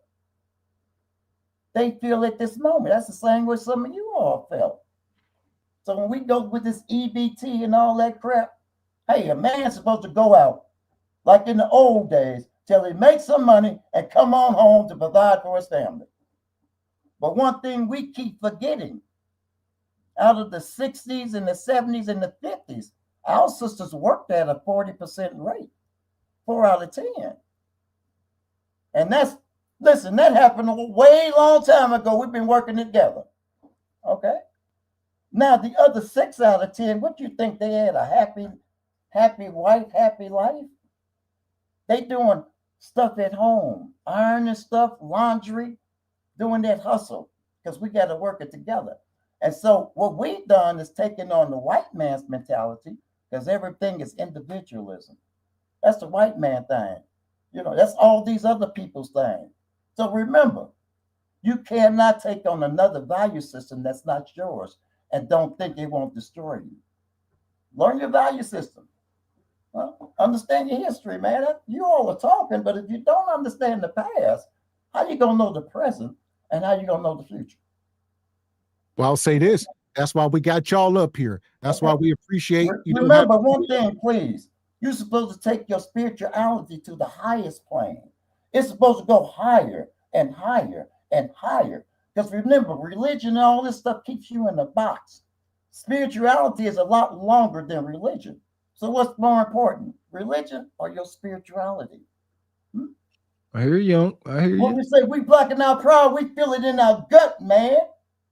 Huh? And that's what I'm trying to get to you all. I dealt around a lot of military revolutionary brothers. You know, I didn't like white folks since I was born because I knew who the enemy was. My family will tell you. I ain't never liked white folks. I'm concerned about what we doing.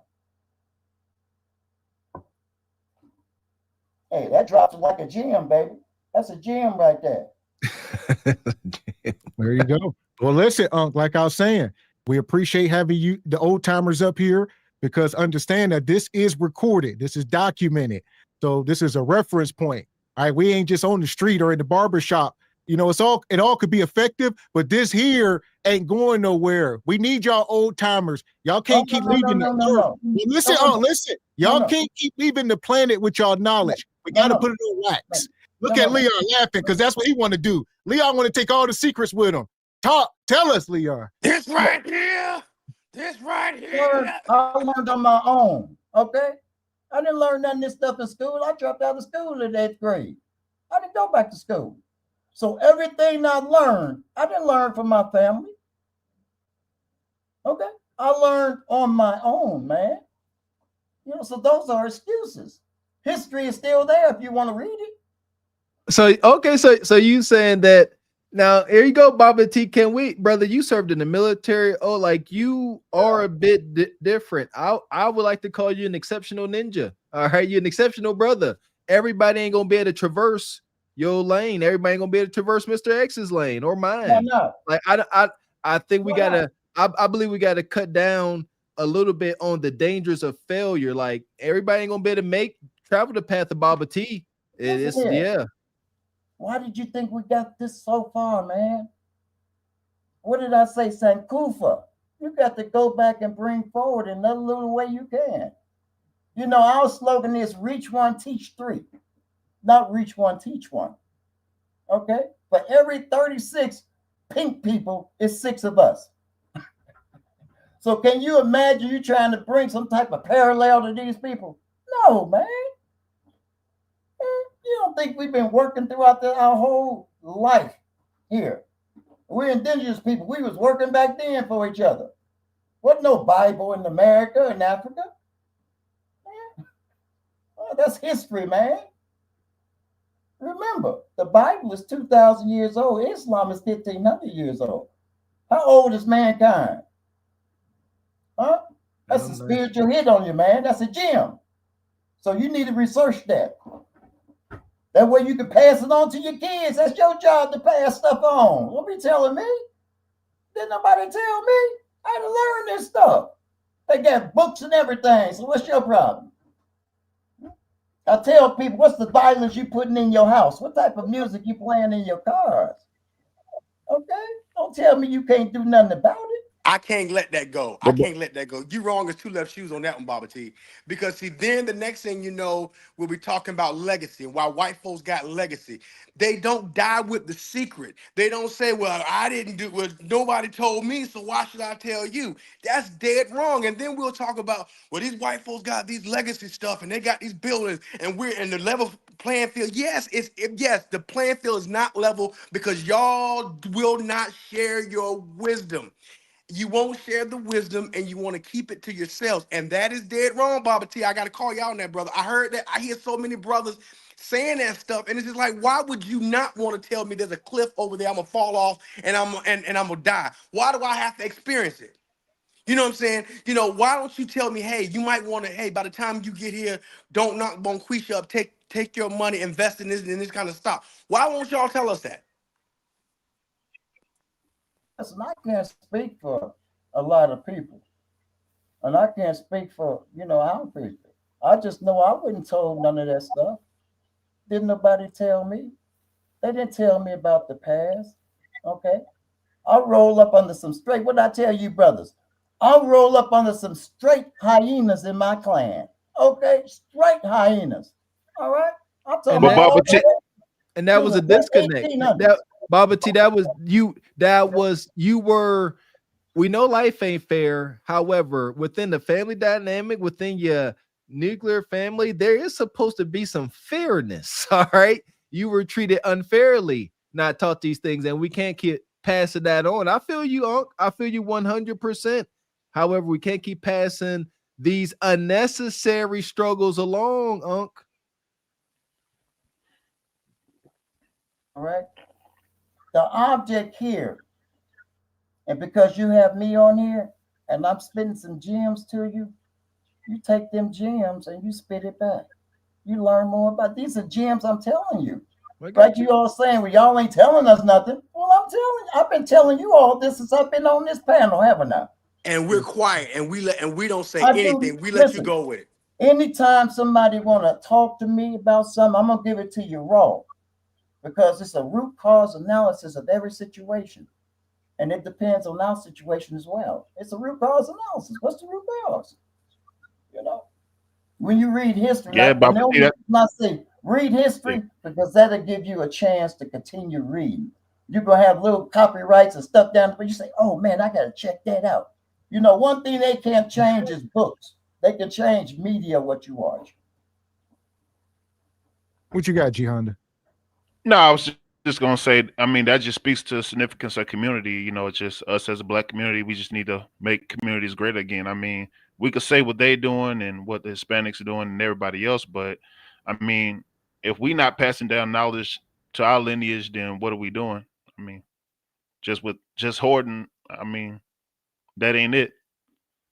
That's why we got all these companies that got generations like Kellogg's and Procter and Gamble and all these people that have been making stuff since we was adolescents. I mean, we just need to share that information. That's it. Yeah, that I don't agree with not passing on information because we didn't get the information. That's part of my passion. Growing up the way I did, I don't want any other little black boys to go through what I've been through. Not because I deem them weaker, not because not because I deem them weaker. Because I know I'm very much aware because I observe my peers. A lot of us don't make it. They end up in the grave or in the cell, and to me, there is no difference. So yeah, we got to pass down some of this critical information, and we appreciate you, Bobby T, for your gems. Appreciate you. Something as small as life insurance. So being in the funeral business, bingo. I've worked in both. Whites leave that life insurance. They don't see it as an expense. They see it as a legacy lever. Our people, I don't give a damn. They gonna just throw me in the backyard. I don't care what they do with me. So now you sit and GoFundMe. You sitting there trying to make me do it for free. You get pissed off at me because I got overhead. It's like, come on, man. Come on. I mean, that gives you the biggest idea of our community. We don't plan for that kind of stuff. We don't plan for anything because we look at it as an expense because why? It gets us further away from the bag. Yeah, we got my wife got 10,000 on me. When I die, there's 10,000 for the funeral, which is more than enough because we all plan to be cremated. So that's the cheapest one. And it's just because it's just a shell, it's just a body. And it's irrelevant. I don't want to rock with the worms. I'm not trying to feed the worms. I'm not trying to feed the maggots. So just cremate me, keep me in a little urn over the fireplace. I had some plans to design like little necklaces and stuff where if the kids want, the necklaces would have some of my ash in it and they can wear it if they want. They can have it and just hang it up on the wall, whatever. But that's up to them. But we plan on designing that. Also, we're making a family crest. Yeah. I suggest all y'all brothers create a family crest. Yes, I ain't gonna say my last name, but I'm a Leo, and my last name start with an N, and I'm trying to involve those things into the crest. And because I just happen to have a good sign, king and stuff, leader of the family, blah blah blah. So my family crest is gonna be something involving the N and the Leo. And I went to several websites to try to get a design, but I'm just trying to work on some stuff. But yeah, get a family crest and get at least and a trust. If you don't have life insurance, at least have burial insurance. Yeah, and a trust. Get that life insurance. Trust is down. You're right. Down. People hear trust and they can't hear you, EV. But trust that life insurance. I sold life insurance. I believe in it. I believe I ended up selling Mr. X a policy back in the day. You get life insurance policies are the easiest ways to pass down some form of financial independence to your kids. You just do it early. Every time we have a kid, we get them a life insurance policy for like $35,000. When they're baby, that monthly premium is like $3. It's the younger the person is, the lower the premium is. Please do it. Just do it. Please. And so people can understand, the 10K is the funeral insurance. Our life insurance is 6 figures. I don't have no $1 million life insurance plan. I ain't got it like that. But our life insurance is, if either one of us pass right now, the other will be immediately able to pay off the house. Exactly. I got a term policy for that. So you got a whole life policy. Whole life policy builds up cash value. That's what you can draw from. Those premiums usually cost more, but that's why you want to get them young. Then there's term. Term has a term. So we got a 30-year term for like $250,000 because it's cheap, because it's going to end after 30 years. But that's just to cover our mortgage in case something happens to me. So if something's happened to me, like you said, the house is paid off, life goes on. This is the thinking of husbands and fathers. This is what you do. These is gems. Appreciate you, EV. That part. Hey, question. I got Hold on a second here. He says racism equals preventing opportunities to minorities. Shout out to Omni. Also, Shout out to brother Lucifer. I seen you trying to come up. He says 100 natural selection. Starve all these B-dub parasites. Shout out to Lucy. Ain't see you in a while. And shout out to Omni. He says the T-Money dynasty is making millions off of the presidency. Opportunities, people. Billions, Omni. They over millions. They like billions now. And shout out to King Nug Nug. Says, man, MLK didn't make a change at all. Stop the lie. Ooh, rest in peace to MLK, man. Who that? That's you, Baba T. What you got, Baba T? No. Obviously, people don't know King's history. A lot of people can tell me what King happened between 1963 and 1968. The man lived 5 years. You know the reason King got killed and Jesse Jackson was pointing? Because King told the black man, don't you go to Vietnam. You come back and fight for your city down there. You come back and fight for your people. King and Malcolm X was getting together to talk about some stuff, okay, for our people. All right? King said, man, the ghettos in the north are worse than the ones in the south. Okay? Don't tell me what King can, that's why he got killed. He said his dream was a nightmare. I believe I led my people into a burning building. King also said that black folks need to get away from white folks and get your stuff together. Okay? You all need to research King and not his book of prayers. His sermons. There was a gentleman, there was a guy out of Norfolk, Virginia. He was a professor at Rutgers, Dr. Sam Proctor. He and King kind of traveled together. And he was telling people that back in those days, white folks and black people were so separate, and there was so many black businesses that were in the black community. He said everybody was black. The film director was black. The doctors were black. He said the only time you ever had to meet a white guy is when you had to go buy a used car. But for the most part, blacks built their own neighborhoods, and they did all that. He was saying he doesn't understand why this generation is trying to romanticize poverty. And this was, I think Dr. Proctor said this back, oh my God, it's been about 1994, 93, 94. So, you know, he had a lot of insight on MLK. I would read that book, The Seminarian by Miles Mark Fisher. I would suggest that. Okay. Appreciate you. And shout out to Omni. Money. He says, I'm Latino, and even I know about the Moors. Our real history has been buried by the ones who conquered. People need to uncover our buried history. Just do the legwork. Amen to you, Omni Design Studios. This is the type of shit I'm talking about.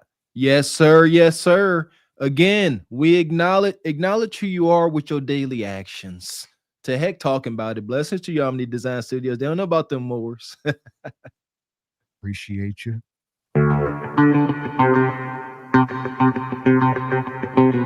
And shout out to Rachel. Come through the 20 ball. She says EV is right. That's rare. He says, FYI, the Jewish community gets policies for each other, or for each of their kids. Says, and teach them financial discipline. We needed to invest into stock market. He says, she says, I'm always pushing that. Guessing that's what you're saying? Yeah, pushing that. Yep. Shout out to Rachel. We might have to talk to you soon, sister. Blessings to you. But there you go. Like, teach. Hey, Gav, start with life insurance policies.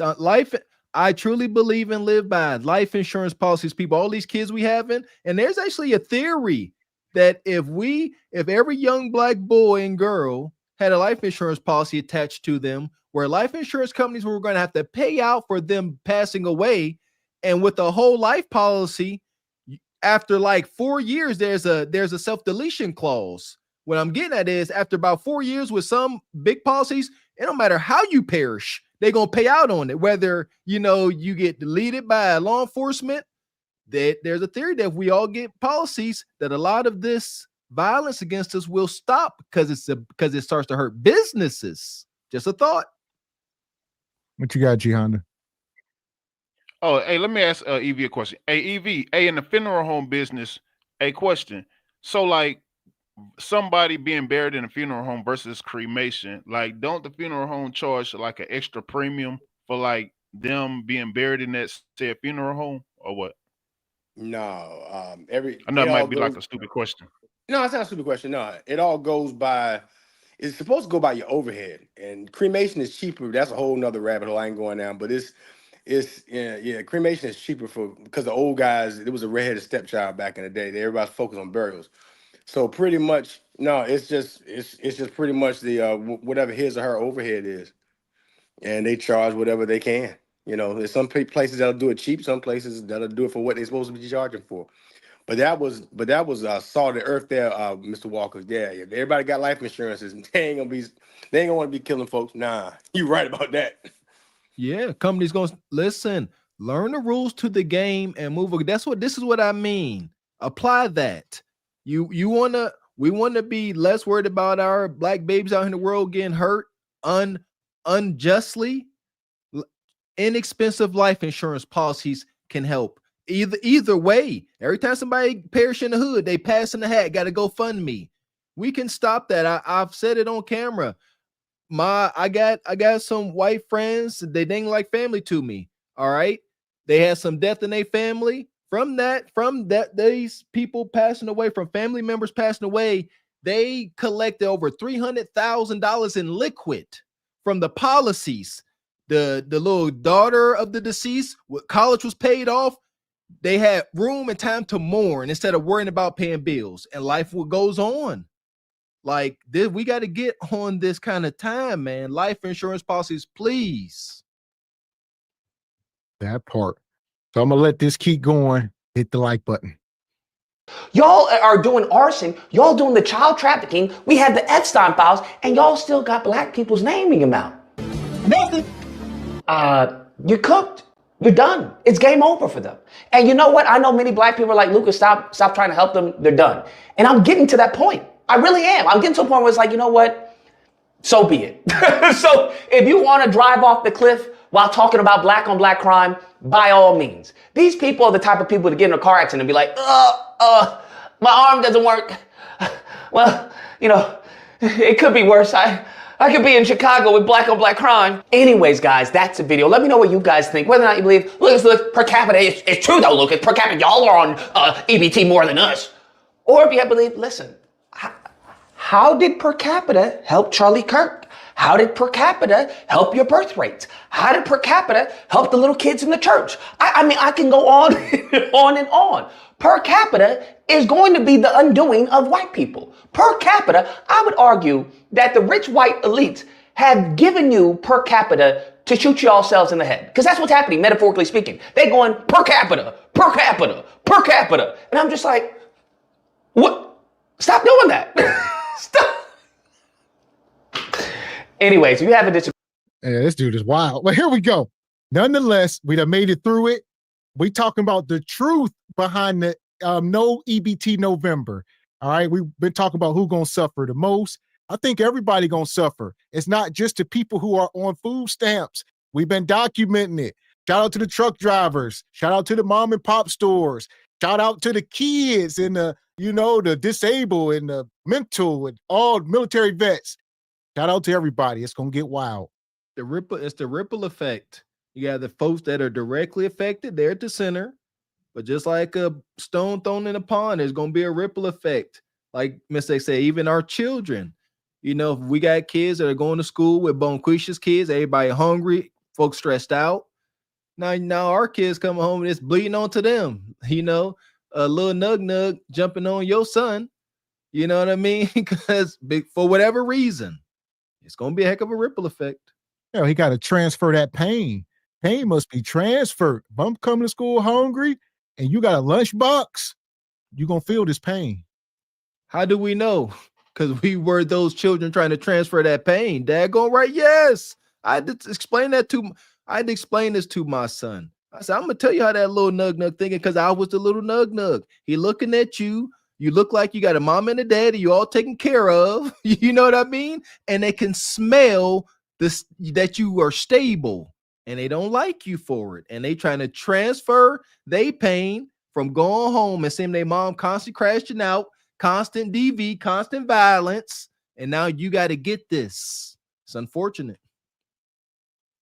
So, yeah. So I'll get you back in, Unc. What you got? That dude was hard to listen to. It's just like listening to my wife tell a story.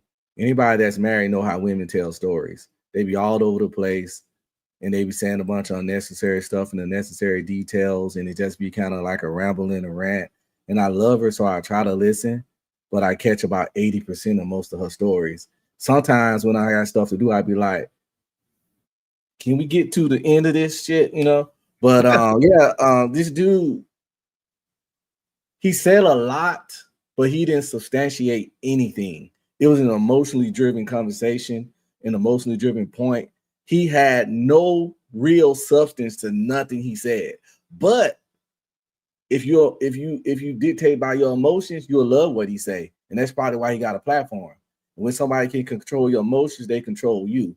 So he energetic, he rolling his neck and doing all this his baby mama sassy girl stuff. And I guess it works. But the honest truth is he said a whole lot of nothing. And per capita is very, very relevant. And the people that say it only bring it up to let people know why stuff is the way it is. If they said way more white people doing this or way more something like that, you have to bring up per capita to make it make sense. I can't let you say, and this is the thing, it ain't even a defending white people thing. It's just, if you like the truth, you gotta like per capita. Because you can't be out there, well, way more doing this. No shit, Sherlock. It is way more of them. The shit it shouldn't even be argued. It shouldn't even be debated. If it's way more of somebody than you, they're probably gonna do more of individual activities than you. I'm pretty sure way more white people own homes than black people. It's not a knock on black people. It's probably simply because it's way more of them. Shit ain't even rocket science. So what you got? I get Jay in. What you got, brother Jay? But isn't this one of those situations where two things could be true? I mean, I know he was like kind of animated and stuff like that. I kind of take a little bit of offense because I'm like that too when I get into my talking about my Predator and my zombies and my Game of Thrones kind of stuff. Yeah, but he was doing this. Hey, I might do that once or twice. I refuse to put you in that zest, brother. I can't. For comic, you know, whatever. But that aside, isn't this one of those instances where two things can be true? Can't, just like statistics, can't per capita be used to push a certain narrative? And in certain instances, when you're having a specific conversation about a specific demographic of people, and you're talking about that, when somebody brings in per capita, it kind of takes away from the conversation.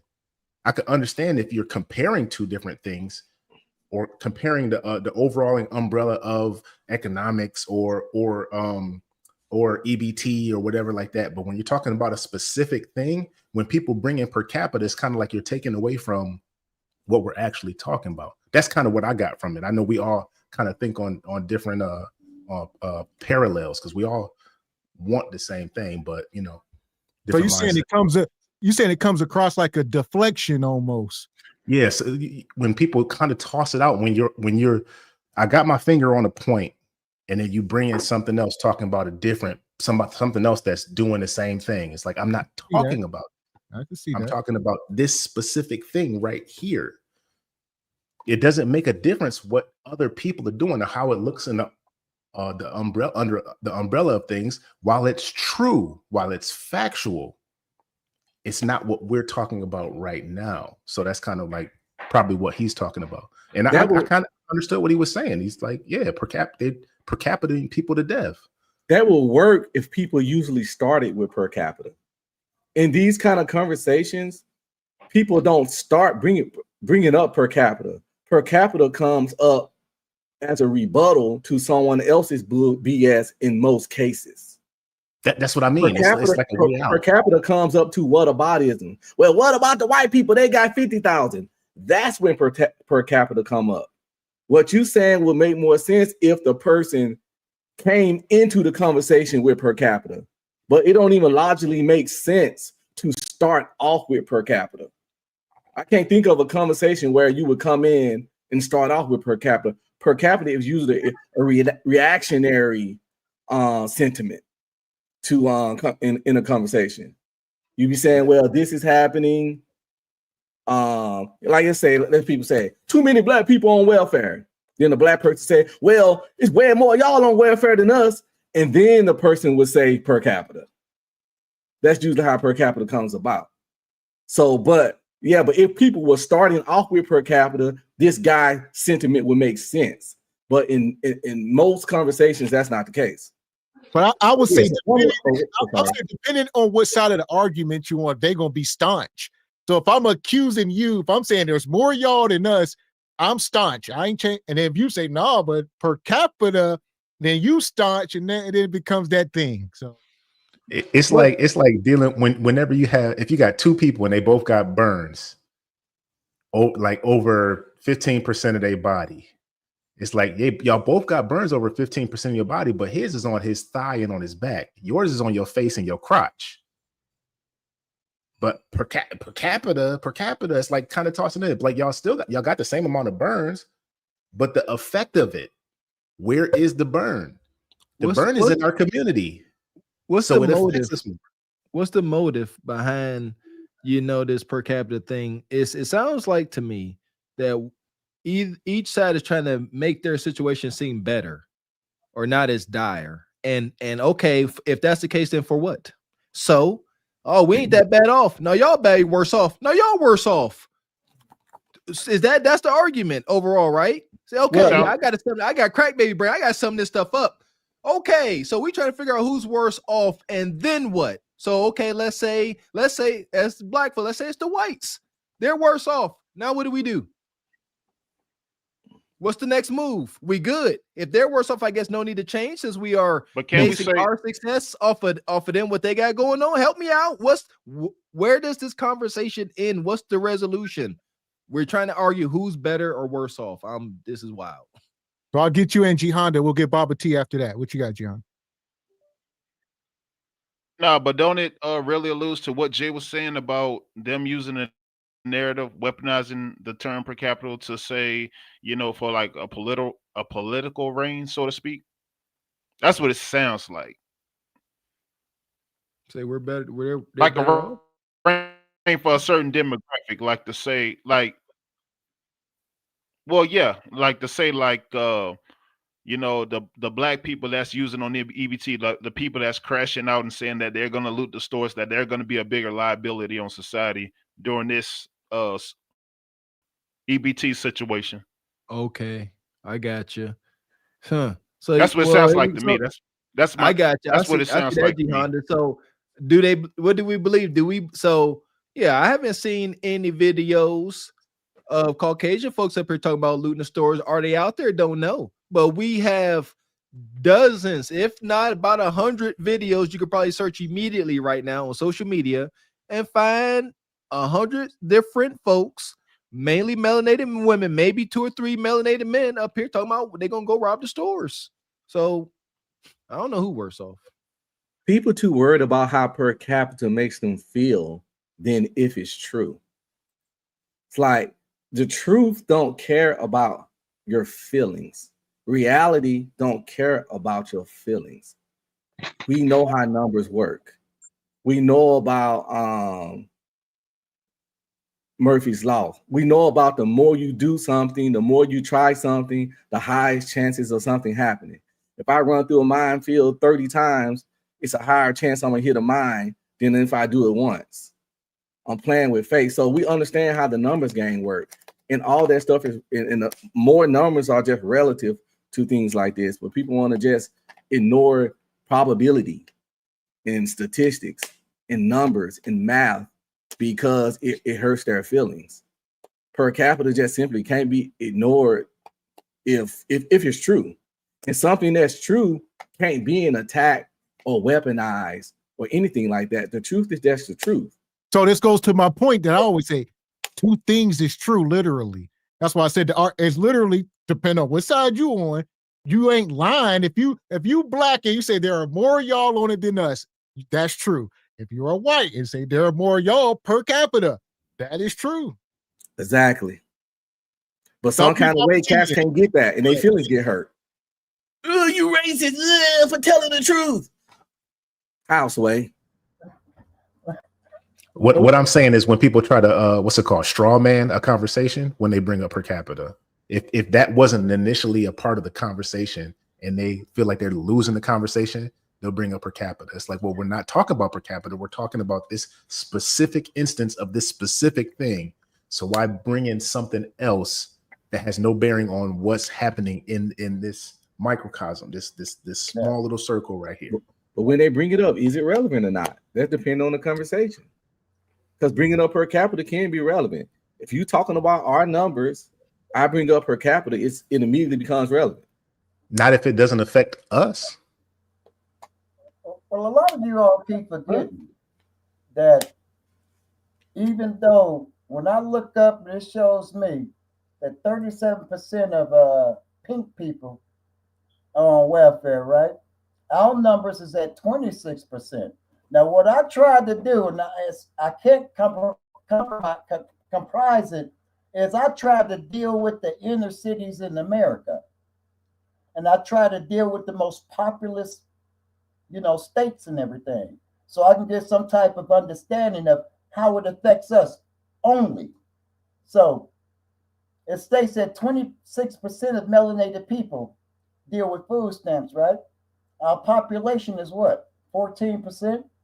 So that's damn near every 1 out of 4 is getting food stamps. And people don't understand that's egregious, man. 1 out of 4 are getting food stamps. I'm not worried about them. It's more of them, but they at 37%. Okay? Check that out. But it's less of us and we're at 26%. And we talk about, taking the kids. Until those.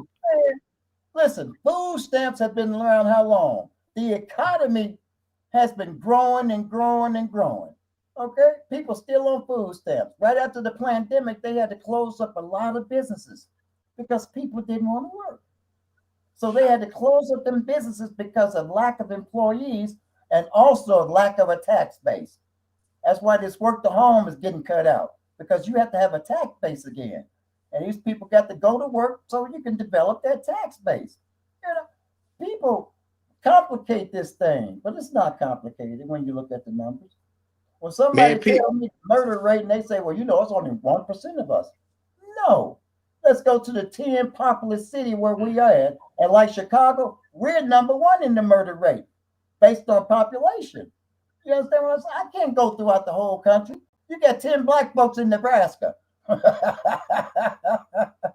One of them shoots somebody. The murder rate's pretty high. That's all I'm saying, man. That's all. Okay. Let me grab these super chats real quick. We got some super chats here. Appreciate you, King Nug Nug. Appreciate you, Square Biz. Good to see you. Says, appreciate the dialogue. Much needed these days with all the misinformation. We trying, brother. Or maybe we didn't. Maybe we didn't get it. Appreciate you, King Nug. Says, it's more of us than them. You wrong. Okay. Okay, that was okay. Shout out to King Nug. Click the link. Click the link, brother. Come up. There you go. And I ain't got no time to play. I'm just gonna make that goddamn money and keep it moving. You hear me? Just stack, just stack, just stack, just stack, and stack, and stack. You hear me? Shout out to our sister Rachel. Rachel better say it 3 times. Says, blacks get married. Blacks don't get married. We just live together. 10 to 20 years. That's facts. When they die, they are not entitled to life insurance, social security check, pension. Most of the time, it just goes back into the system. That's facts. My aunt lived with a man for 40 years. She got nada when he passed away. Insanity. Crazy. That's wild. And all that goes back. If he ain't got no kids, you're right. Like this, the state will absorb that somehow. I don't know how it happens, but yeah, you got a house. Somebody, uncle passed away, got a house, cars, and there ain't no will, and some banks got a hit. It's over. It's gone. That part, yeah, and if definitely if he ain't got no kids, or some nosy sisters. A lot of times the sisters be involved. immediate family. They be in on stuff. Bad deal. Appreciate you, Rachel. Appreciate your sister. This is wild. Now is what are you going to do with all this money? I'm going to reinvest my money into the community. Oh, that's a very nice gesture. What were you Appreciate your sister. Appreciate you, Black Cam Radio. Says 45% of the folks on EBT are white, but are 63% of Americans. Underrepresented Black folks, 27% of the EBT, but 13% of the population overrepresented. Cooked. So here we are. But we got 45% of folks on EBT are white. Okay. What you got, Leon? I want to get Leon in. He's been sitting back patiently. Here. There you go. There you go. Holy hell. There you go. We hear you. Okay, we're talking about EBT here. And I appreciate T Money for him doing just what he's supposed to be doing. You know, he's doing nothing more, nothing less than what he is supposed to be doing. Because the word says if you don't work, you don't eat. And if you're sitting on your ass and you're able to work, how dare you? When our ancestors worked up until they dropped the baby in the field, and a week later, less than a week later, they were back out there in the fields.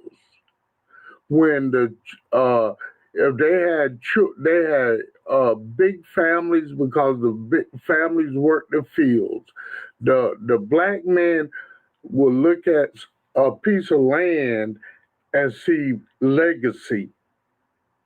The black man was intelligent. The black man, the first book that slaves wanted to read when they were free was the Bible.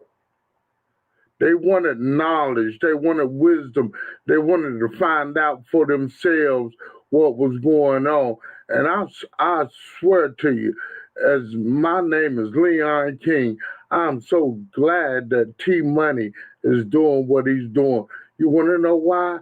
Because this is how much it's going to cost me now. That's it. That's it. That's how much it's going to cost me now. He drove the price down. He put a tariff on that poontang. So now, oh yeah, I'm the only man on the block that's got a doorbell now. My neighbor, he's got a security system now with a microphone, $19 on Amazon. I'm going to get me one too. But I'm the only dude on my block right now that's got a doorbell. And I'm waiting for that ringing of the doorbell late at night because I keep it straight. I keep that bad boy straight. I'm ready now. You can't, boy. I'm ready. $5 gonna get it. That's a heck of a discount. It went from 100 to 5. You didn't know. The boy, wait till November the 1st. See, they get them EBTs at different times during the month. Boy, you wait on the 1st, the 15th, the 21st, the 30th. Boy, I'm trying to tell you. Oh, $5. That's low. That's some low risk. That's that affordable poontang. See, that's how much it's worth. That's how much it's worth. That's what it is, baby. I'm gonna break it down the way Cash can understand. If one dude had 5 sons and 2 were gay, and the other dude had 2 sons and 2 were gay, you know what I'm saying? Or if the other dude had 5 sons and 3 were gay, and the other dude had 3 sons and 2 were gay, which one is worse? That's per capita. Per capita. Obviously, the dude with 2 sons and 3 like that is worse. And not love who you love, do who you do, screw who you screw. But at the same time, just so we can do it micro so that people can comprehend why per capita and why it matters and why it comes up. And I will say this. I hear, as far as we concerned, if I was in that position, I wouldn't want none of my sons zesty. That's kind of our position when it comes to the community. I don't want none of y'all on EBT. So I don't care who's worse, this and that. I'm worried about the betterment of the people or the hope we talk about. So I wouldn't want none of my sons to be zesty. I wouldn't be comparing that at that moment. I would say, look, I would be just like, man, this sucks. There you go. And in regards to the zest situation, right quick, do you not see how they are associating the American toxic diet with the rise in homosexuality? Yes. You see, just take that into account. Just a little side note, little side quest from the conversation right there. Like, just keep that in mind when it comes to that topic. Like, shit, I ain't gonna say too much, but they're saying that toxic food is causing that. Studies are coming out. I'm leave it there. The one sister we showed, the Becky that was put on the display of the hyenas crying, she said it. Yeah, soy boys. There you go, Kim Netter. Soy boys. Keep that in mind. And also, I'm gonna pull this up. So they say, who's suffering the most? Says T Money, my check. Trump says, make America work again. He putting folks back to work. It says, I voted for you twice, and now my benefits are gone. And his old lady says, Earl, sit down before they take the trailer too. Says, loyalty don't come with a refund. Y'all gotta do like Big Earl and Betty Sue. Before that repo man come get their trailer, they loads it up. I seen the video. The repo man come, he said, I need that bar. I seen it. She said, it's full of stuff. You can't take it. I have nowhere to put my stuff. They said, man, you ain't paying this thing in 6 months. It's my stuff. So get this understood, like Baba T said. It's not, I think we just need to clean up our house. White folks are going to suffer. Trust me, they in bad shape. We need not worry about them. This is the perfect time and the perfect opportunity for us to leapfrog. Try to get ahead. If we're going to sit here and focus on them, we're going to be stagnant. But if we start getting ish done, holding each other accountable, bringing shame back, all this stuff, we could move forward. Man, let me tell you some of the real reasons why people are pissed off about this whole EBT thing. Half of these people are selling these EBT things. Have any of you ever been into a grocery store and somebody got a $5,000 EBT card and they'll sell it to you for $1,500? It's a business. So all this stuff where people ain't gonna get nothing, and man, these people are eating. This is destroying a business. And what I don't like is where they always got to monetize somebody's pain. That really just drives me, because the collateral damage is a lot of innocent people are going to lose benefits, but the majority, I believe, are people that are selling these EBT cards and making money off that system. That's what I believe wholeheartedly. And there's been some facts that's even studies even to show that. Ebony Dean says she's a proud buyer. Time Ebony Dean out. I think they should roll this thing out. I think they should roll the new system out, and the people should genuinely, get whatever time they need. All right. If y'all get 2 years, here we go. You're in the new system. You got 2 years on it. You got to work, whatever. I guess what's fair is fair, but I think that's where we heading, something along them lines. Ain't nothing wrong with some anxiety to do better. I think we've gotten away from that. I thank God for that anxiety that lived in me all these years, to do better, to strive for better, to never be comfortable. Yeah, you got 2 years on the food stamps. Good. Make something happen, and you got 2 years? Come on, you can do it. I believe in you. See that? This ain't hate. I believe in you. Max. Now that's max for the rest of your life. Yeah, understand if you on it for 6 months and you get a job and you come back for another, this gonna keep carrying over. All right, you can't say 2 years and I go work for a year and get back on for 2 years. Then it ain't gonna work like that. I like that. They should do it like they do our GI Bill in the military. We get 36 months. You can play around if you want, or you can get your degree. You use 6 months. That's right. You subtract 6 off. If you want to try to change your major and switch up and start over and go back and then use 8 more months, though now 14 months gone. And if you want to switch your major, blah, blah, blah, you mess around at the end of the game, you don't end up with a degree It ain't a lot of ways to reset that. They got a couple programs for people that's 100% disabled that you can go back to school, but overall, you're not going to get that post 9/11 where they pay for school and they give you money. So it's like that's how it should be. 2 years, I will say in a lifetime. I don't know. I'm nice. I give them 5 years in a lifetime. Use it accordingly, and that would give them a little more mindset to get off of it as fast as possible, because they don't want to waste it, because they don't know when they're gonna need it. Well, it should give them that to like. I don't want to like do all the 5 straight. Well, they don't want to work from 25 to 30. If you do all 5 from 25 to 30, you screwed. So it'll make them ration it out a little more. It should, and it should be no takebacks. Once you use it, it's over. No extension programs, no sob stories. You got to get like fuck them kids mindset. I hate to be like that, but if you don't care about your kids, why the hell should I? To a degree. Bingo. Ain't no to a degree flat like that, man. Shoot, I put down the Patreon. Now they like, oh, that's they cry now. Now that it's coming to a head. Y'all taking away the food stamps. What about the kids? We been saying what about the kids? Y'all been saying F them kids. But now that y'all in position to use them as shields and as bargaining tools, man, bless these babies. Now y'all want to bring them back up. Oh, what about the babies? We've been saying what about the babies. That's why we tell y'all to marry before y'all carry. Stop dealing with nug. Stop having so many kids. We've been worried about the kids. Now y'all just starting to, because y'all worried about y'all stomachs. Y'all ain't worried about they empty little tummies. Y'all worried about y'all swollen guts. My face.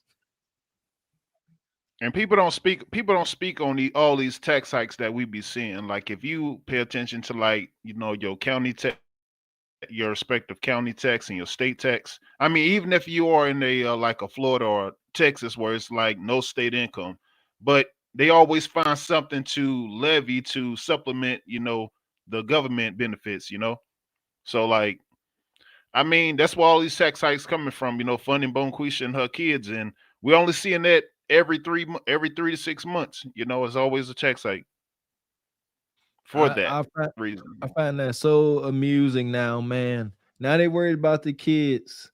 What you got, Swizzy? It's the same story, year after year. But EV was right though. A lot of people sell their food stamps. I don't know why they crying about it. I don't understand how you don't have enough food to last you from month to month, man. It's getting ridiculous. But it's the stuff that they buy. Junk food. I like to go buy stuff purposely that I know that's not on EBT, so I can whip out my Bank of America and show people that I'm paying for this out of pocket. You know what I'm saying? It feels different. But now they're gonna have to get on that same wave because it's just another day at the store for me. So it's gonna hurt, but we'll see when it's time to come. I don't know, man. I don't know if I want it to happen or if I don't want it to happen, to be honest with you, because I'm kind of scared. See, I really don't think see, people don't want folks to go hungry. We want folks to realize that you cannot depend on the government for your life. True. That's what we've been saying that. Like we've been trying to sound the alarm. Hey, danger here. Get off the welfare, get off the food stamps. And they continue to make videos with them dancing in the frozen food aisles with their EBT and they $1,000 worth of food stamps. And now they upset that folks are like, you was just laughing, now we laughing. What happened? Welfare queens and kings? Ammo. They gave them ammo, man. Yes. They the folks out here flaunting those EBT cards, making fun of the working poor. Now they like, ain't so funny now. Yeah, y'all laughing at us for having to work 60 hours just to take care of our kids, and y'all sitting at home drinking beers, smoking on Reggie, and laughing. Not see, they weren't doing it silently. It ain't like the poor was out here all humble. No, they weren't humble. They was out here like, what you gonna do? We better than you. Come, are we this blind? The impoverished for so long have been like, we better than y'all. Y'all stupid for working. Shout out to Jay Prince. He called us butlers. Yeah, call us butlers. We butlers and coons. And again, there is a penalty to pay for this. I keep saying it. Who will our people listen to? Y'all won't listen. Y'all won't listen to an educated, well-to-do brother like Obama. Y'all really didn't like him. Y'all won't listen to Ice Cube, who done been through the trenches, Mr. NWA himself. Y'all won't listen to me and Mr. X. Y'all didn't listen to Kevin Samuels. Y'all probably called the brother Dr. Claude Anderson a coon. Yeah, if they read Powernomics and seen what he was preaching, they would call the great and honorable Dr. Claude a coon. That's how wicked we are. And I think at this moment, what we are witnessing, shout out to the brother Beans, the kind of stuff he been hitting on, is all it takes is a few bad apples. So I think that's my perspective on it as we getting deeper into this. It's not the majority. We can acknowledge that the majority of people ain't getting EBT dancing in the freezer aisle with the granted. But those are the people that are the loudest, and they don't get shamed, they don't get pushed back. So even if it's half of them, it's just they messed it up for everybody. And they mess it up for everybody because they're the loudest, because society has allowed them to go unchecked. Our society, our culture has allowed them to go unchecked to the point where they dancing, stinking, and funky with pajamas on in the grocery store. I take being called a coon as a badge of honor when ninjas call me one. When ninjas call me a coon, I know right then and there that means I'm doing something right and righteous and making good decisions and good life choices. I am not remotely offended when a ninja call me a coon, all that stuff. I rock with it. I am a proud coon when it comes to ninjas calling me one. And I don't want to be a RN, aka a real ninja. I don't want to be one. When real ninjas tell me I'm not a real ninja, I take that as a badge of honor because I look at their life and what they got going on, and I'm like, I'm glad I'm not you. Brother, what is this, brother? You know what I'm saying? So yes, I don't want to be a real ninja, and I'm perfectly fine with being a coon if that's gonna have me with a home and a couple of properties and 5 acres of land and been retired since I was 43 and all that. I'm coon to the moon. I might get a t-shirt that say I'm a coon to the moon because I'm going up, you know what I'm saying? Not down. And welcome up, brother Black Yeah, you should Ham. make that. I'm gonna unmute you here. I see you dropped a super chat there. You was dropping some knowledge with the percentages. You got to unmute yourself. There you go. Can't hear you. Can't hear you. Still can't hear you. From New Zealand? Were you in New Zealand? Can Can you hear me now? Still can't hear you. Go ahead. Go ahead. Let me see. Yep. Oh, you can hear me now? Yes, sir. Good. Okay, there we go. There we go. First off, I just want to say, Mr. Gavin, Mr. Walker, as a fellow brother from Atlanta, just want to say thank you, brothers, for out here doing the documenting everything out here. Yes, I am in New Zealand. I left like 4 years ago, sold my house over in Decatur and bounced. But yeah, I mean, I saw all this coming before, and it's crazy to me is the one thing that people don't talk about is the food banks. They lost all their funding for their food. They ain't got SNAP. And so the first thing they're going to do, everybody else is running back to their men.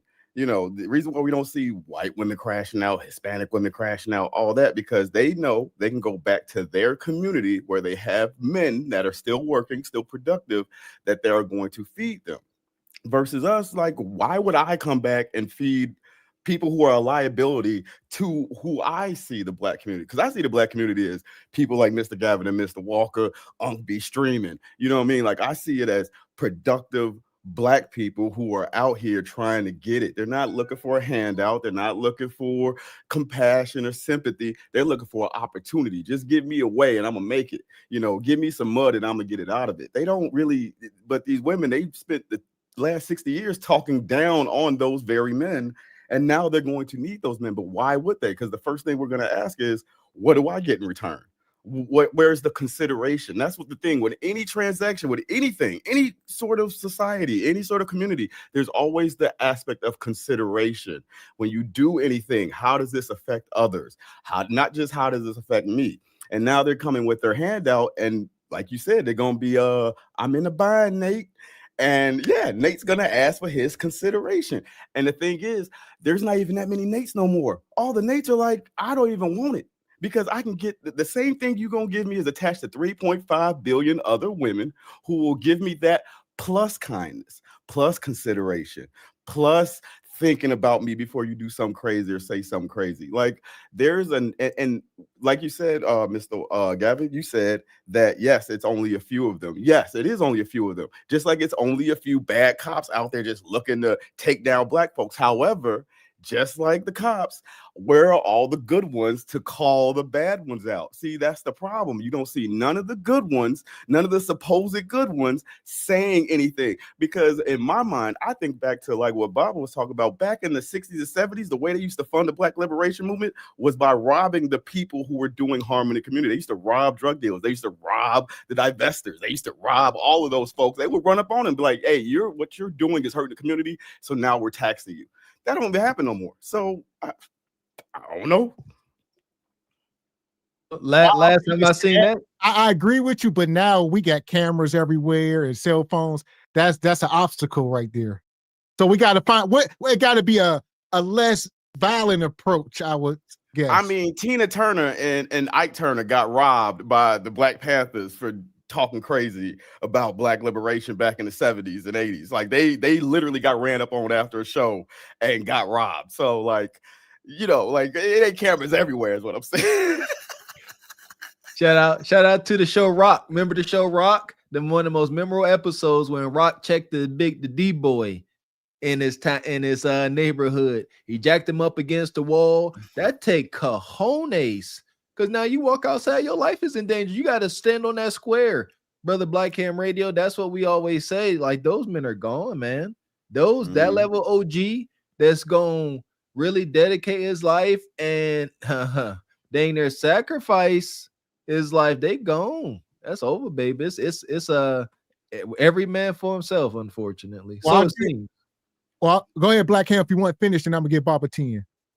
Oh, I'm good. Yeah, I just want to say thank you to the brothers for being up here and spitting real facts. For all of y'all, Baba T, you know what I'm saying, holding down Chicago. I appreciate it. You know what I'm saying? Shot till I die. You know what I mean? 77 South Shore, what up? You know what I mean? So yeah, I get it. I'm with y'all all the way, baby. I'll rock with y'all brothers 100%. Appreciate you, brother. What you got, Baba T? You talked about last time you was up here, you was asking us if we afraid to get shot for the community. No. Listen. That was an insult.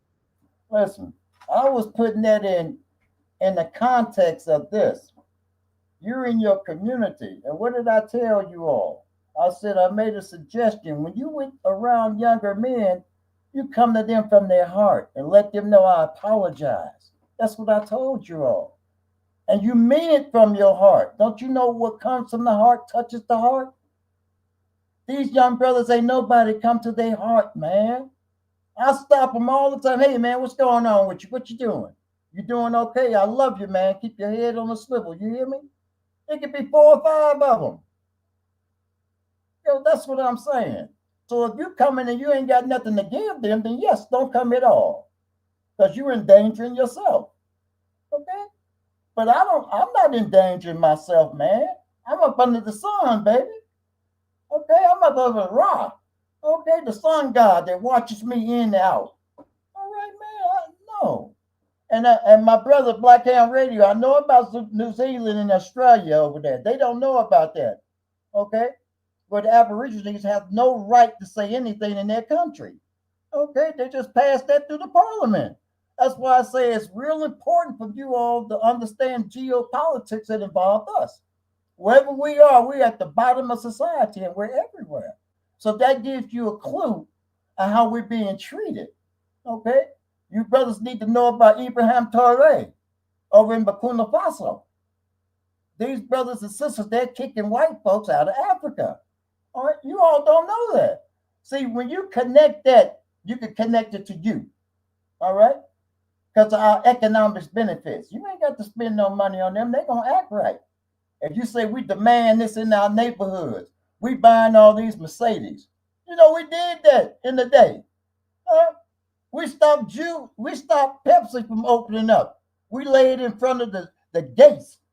You ain't getting nothing in and ain't nothing coming out. In Chicago here. So, I mean, hey, man, you know, my brother, thank you, Black Ham, man. It's so good to see you, brother, because they don't understand what's going on over in that part of the world. I do. Well, hold on. I was gonna say I'll get you in, Black Ham. I'm just doing my research and my Googles here. All right. So you over in New Zealand. Let's pull it up. Let's get our geopolitics on. We're gonna talk about it. He over there. Where we at? So there we go. That's south. That's south of Australia right here, correct? Yes, sir. I'm right there in Wellington at the very bottom of the top of the North Island. So if you zoom in on the top of the island, the very bottom of it is where the capital is. Down here. Yeah. The capital of the New Zealand is Wellington, and that's the bottom of the North Island. So what's the experience over there? Do you recommend black folks to come? I don't know what I'm talking about. I recommend the black folks that can afford it and got the right mindset to come over here. I can't suggest for all black people. I can't, I've got to be honest with you. Like, as a black man, the dating experience here is incredible, and every single American black woman I know has come over here has said it was absolutely atrocious because the people don't tolerate what black men tolerate back home. It's really that simple. Like, the way they speak to people, the way they talk to people, the way they don't show consideration, like it doesn't fly anywhere else than America. That's below the equator. It's hot over there, huh? No, our weather is actually pretty stable. So the coldest it gets here is like maybe, at least in Wellington, like 30 degrees during the winter, and then it only gets up to like 84 during the summer. So we're pretty stable in weather. It's just windy as hell. I thought New Zealand was somewhere else, like north or maybe closer to Greenland or something. Nah, we are. It's literally on the other side of the planet from the United States. Mr. S, can you scroll over to the U.S.? Zoom out, scroll to you. I want to see the size. They still got, okay. Because do y'all remember our textbooks whenever we used to look at the continental United States? It's still too damn small. Africa is not that small compared to the United States.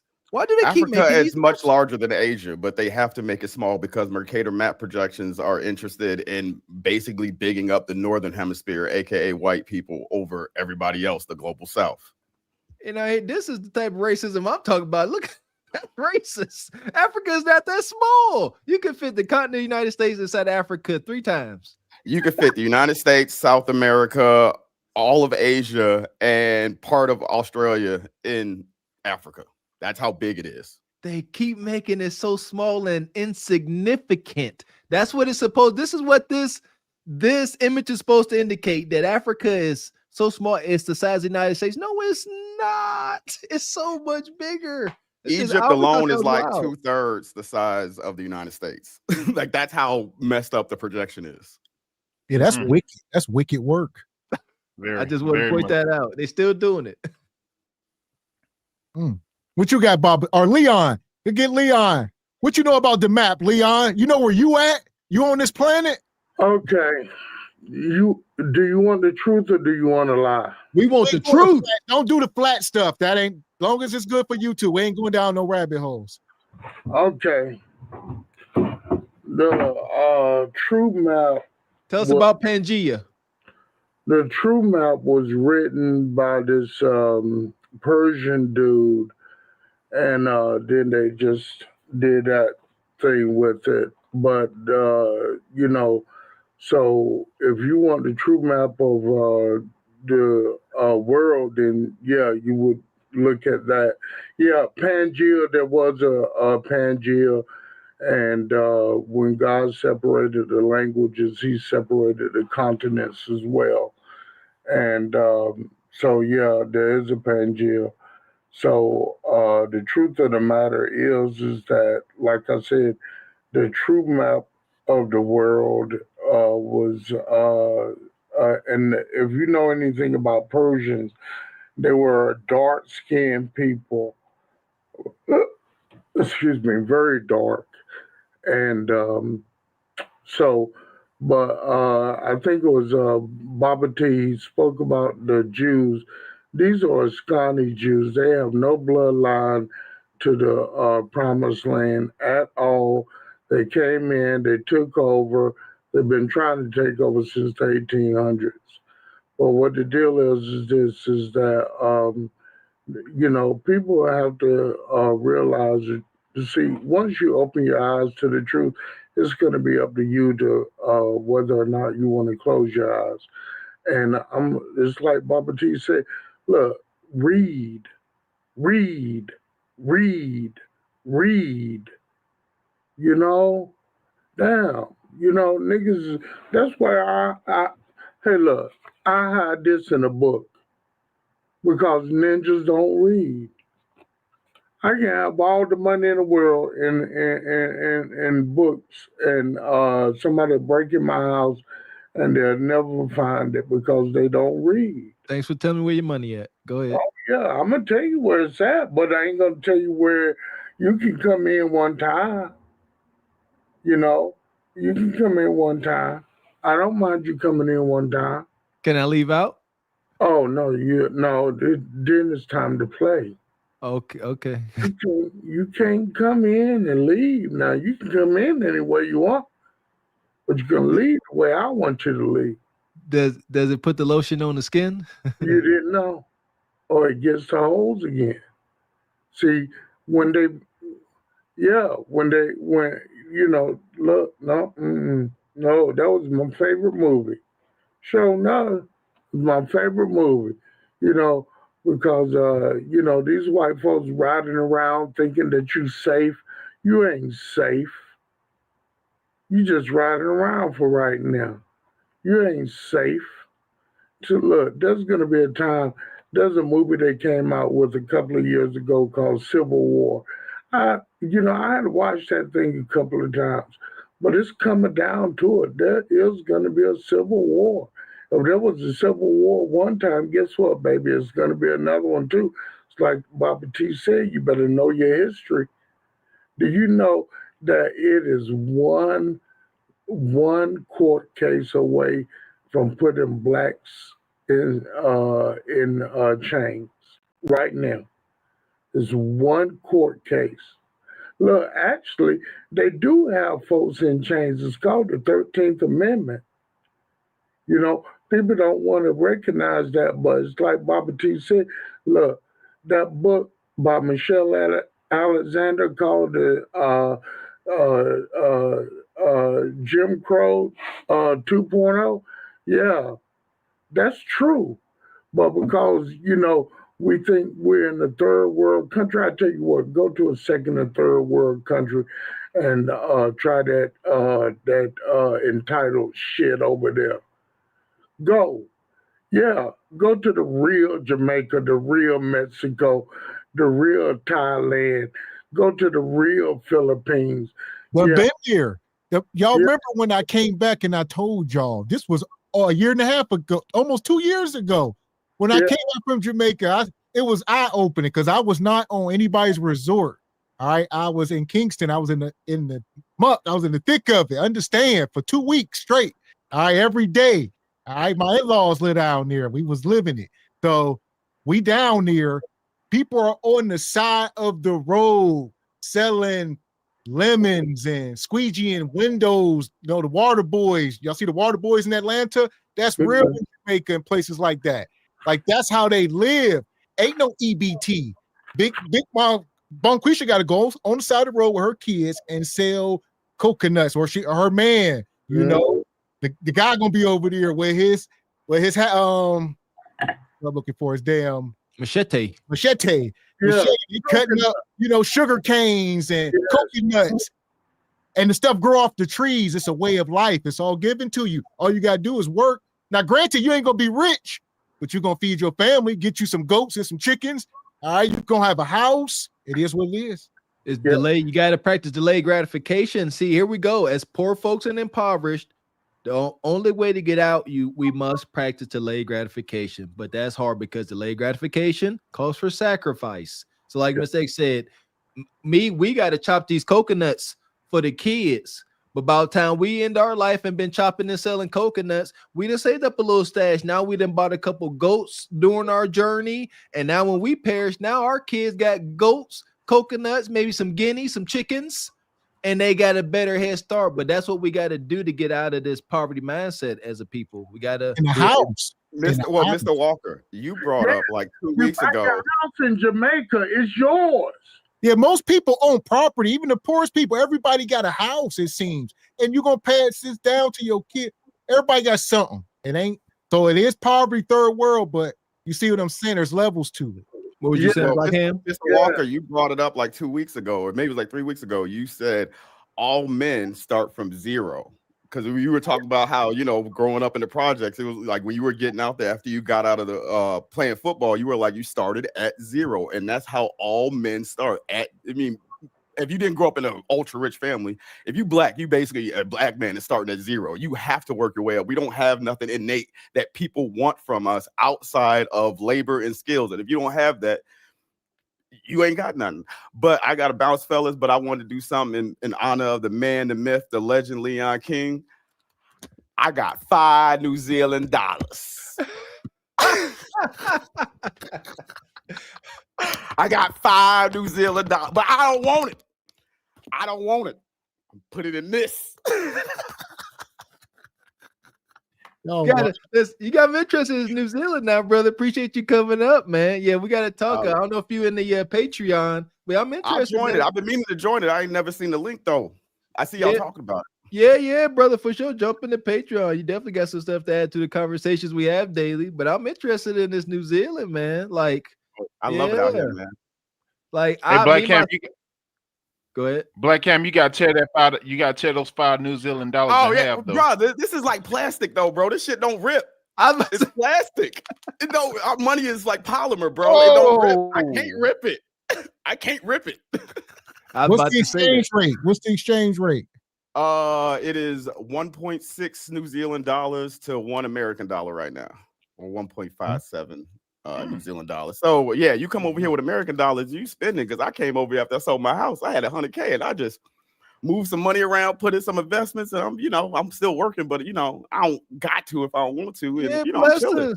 Yeah, you know what, Black Ham? I can feel your energy, man.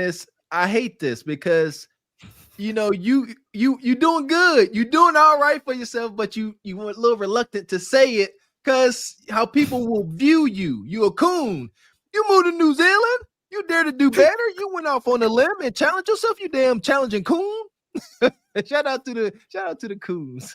they really gonna be mad when I move to China next year because I've been learning Chinese for the past 2 years. Well, sure, Zhongwen. Oh, you a uppity coon. Oh yeah. Oh yeah. Oh yeah. I love it. I love it, brother. Keep doing your thing. Blessings to you, man. See you brothers later, man. Yes, sir. Yes, sir. Appreciate you. So here we go. We're gonna go around, start getting final thoughts.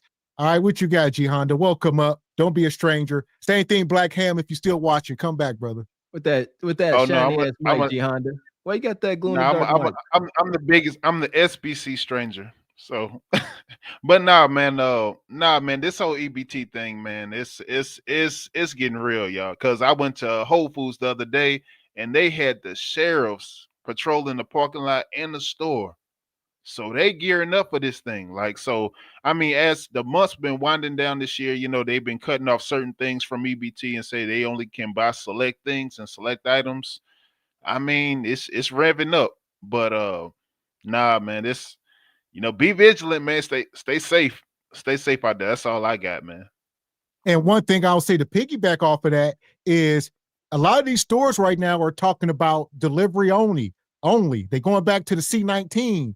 Y'all remember where curbside or delivery. So they think about doing that, especially in higher crime areas. You won't even be able to go in some of these stores. They ready. They taking precautions. And they cutting off all the self-checkouts too, if they are allowing you in the stores. It's gonna be bad. Yeah, because the self-checkout, yeah, that's easy work, I would imagine. Yeah, because Bonquisha looking to do a snatch and dash. She gonna run that little woman trying to ask you for your receipt. She get ran over, baby. Be careful out there. Go shopping in the morning if you can. That part. Yeah, man. So what you got, Brother Swizzy? We appreciate you first time coming up. For sure, man. Oh, thank you, man. Thank you. Now, I was about to say something closer to G Honda. I was just about to say, as men, I know we got stuff to do. We tired. But if you know that your people pay for food out of pocket, and this do go through group text. Hey, who need to go grocery shopping? I'm going with you, just to protect your people's neck, because it's gonna get crazy out here if this really do go through. So as men, we got to protect our hyenas or our ladies. So that's all I wanted to say. Y'all be safe out there. Amen, brother. For sure. That's a for sure right on, ladies. There you go. Y'all talking about we got all this dialogue, no solution. There you go. If this thing goes south, we are better protected in groups, at least two.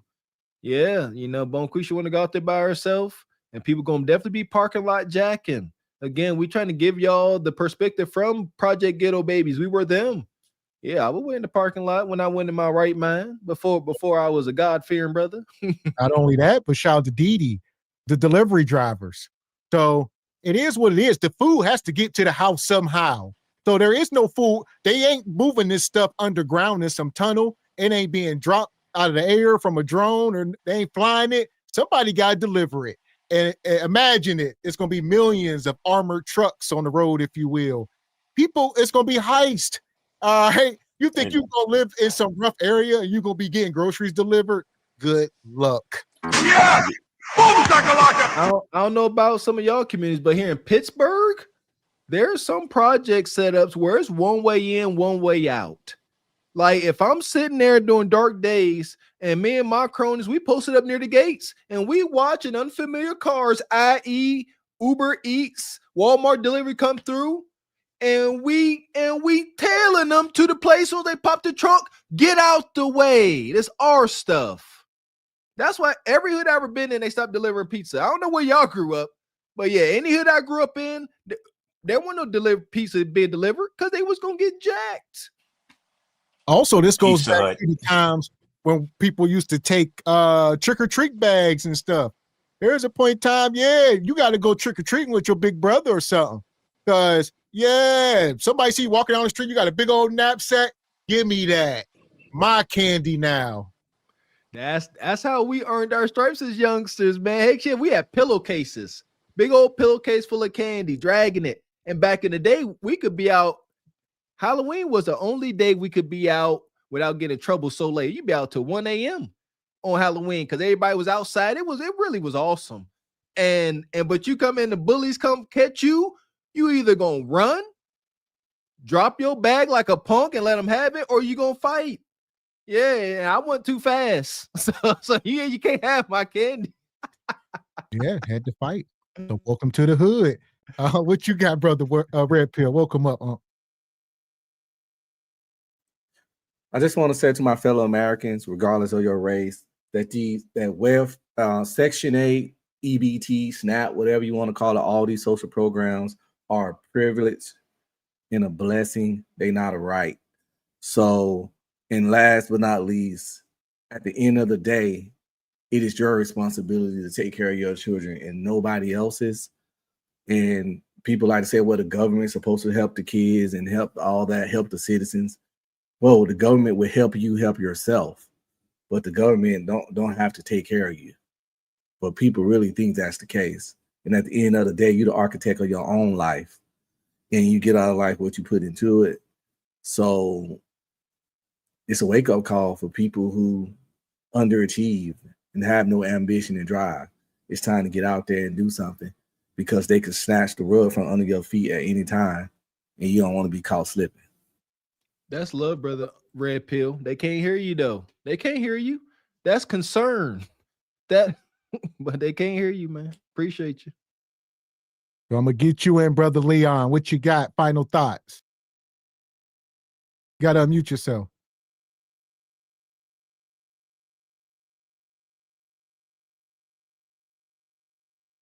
You got them big old fingers in that little phone, and it ain't cooperating. Big old chunky gout fingers. Come on, Leon. I'm on my laptop, dude. I got a bachelor. One of my degrees is a Bachelor of Science in Computer Information Systems.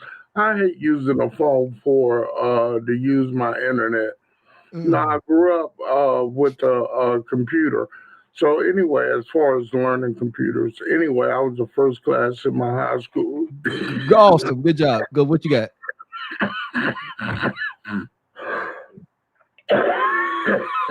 You know, I remember, since you want to keep, I remember me and Miss X was working, and I don't like climbing ladders. Even though I was a firefighter, and we sit there and we on the ground, and I said something. I'm climbing up the ladder, and I said I ain't trying to go on this roof, and I said something to Miss X. I said, "Shit, I'm a firefighter, ninja." He said, "To get your firefighters on the roof." Okay, so what I'm saying, Leon, don't talk about it, be about it, Mr. Computer Wizard. Shit. Oh yeah. Oh shit, dude. If you knew about me, you would run. You would never allow me on this podcast again if you really knew who the fuck Leon King was. Who you is? Yes, you do. Do you know what my name means? Tell me your real name. My real name means something too. My first name means Gargamel? No. My first name means west of the meadow or western meadow is English. Leon is French. It means lion. My last name means handmaid of God, but it's French. Napoleon had a colonel or general in his army with the same last name as mine. My last name, King, is my mother's maiden name. Leon, as you know, is my means lion. Hold on. Are you trying to say you as great as one of Napoleon's generals? No, I'm saying that. I'm trying to say, what kind of parallels are you drawing? No. And Haiti defeated Napoleon, but go ahead. No, what I'm saying is this: is that look, I got all emotional over this movie that I've seen 1,000 times. Claudine? It's called Claudine. The soundtrack is just as good as the movie. The movie's soundtrack was written by Curtis Mayfield, and there's a song up there called Mr. Welfare. And it's listen to that song. Get the fuck away from Mr. Welfare. There's a verse in there that says he's worse than the Klan himself. Get the fuck away from Mr. Welfare just as fast as you can. If you want to know, look, that man married that woman who has 6 kids and was on welfare because she was a good woman. He had no intentions of keeping that family on welfare. He had no intentions. Look at that movie in the beginning. You'll see her and the kids walking together. At the end of the movie, you see the addition of him. They had to bring back Lawrence Hilton Jacobs. He had finished the movie. They had to bring his ass back for that last scene. Look, movies imitate life, and life can imitate movies. You know, look, have a good damn soundtrack to your life. Gladys Knight, that is one of the few movies where the soundtrack of the movie is just like Sergio, the spaghetti westerns, The Good, the Bad, and the Ugly was written around the soundtrack. The car wash, the fucking who was that? Rolls Royce said they had all intentions of making that soundtrack better than the movie in the movie Car Wash. If you're gonna live your life, make sure you got a damn good soundtrack that goes along with your life. I like that. All right, let me ask you this, Leon. You said something about a man getting with a woman that had 6 kids and she was on welfare. I'm stuck on that. Was those his kids? No. She had 2 marriages and 2 almost I marriages. asked you that. You sound like Bonquisha. You sound like I didn't ask you. No, what I'm trying to say is that she was a good wife to a husband. No, That's look, just good. have you ever seen the movie? You have to stop. Y'all keep talking. Huh? You keep talking, man. And you shut the fuck up. Oh, man, Leon. Look, watch the movie. Watch the movie. And look, I understand how it sounds. I understand how it sounds, man. I'm gonna watch it because you bring up the movie Claudine every time you come up here. I'm definitely gonna check it out.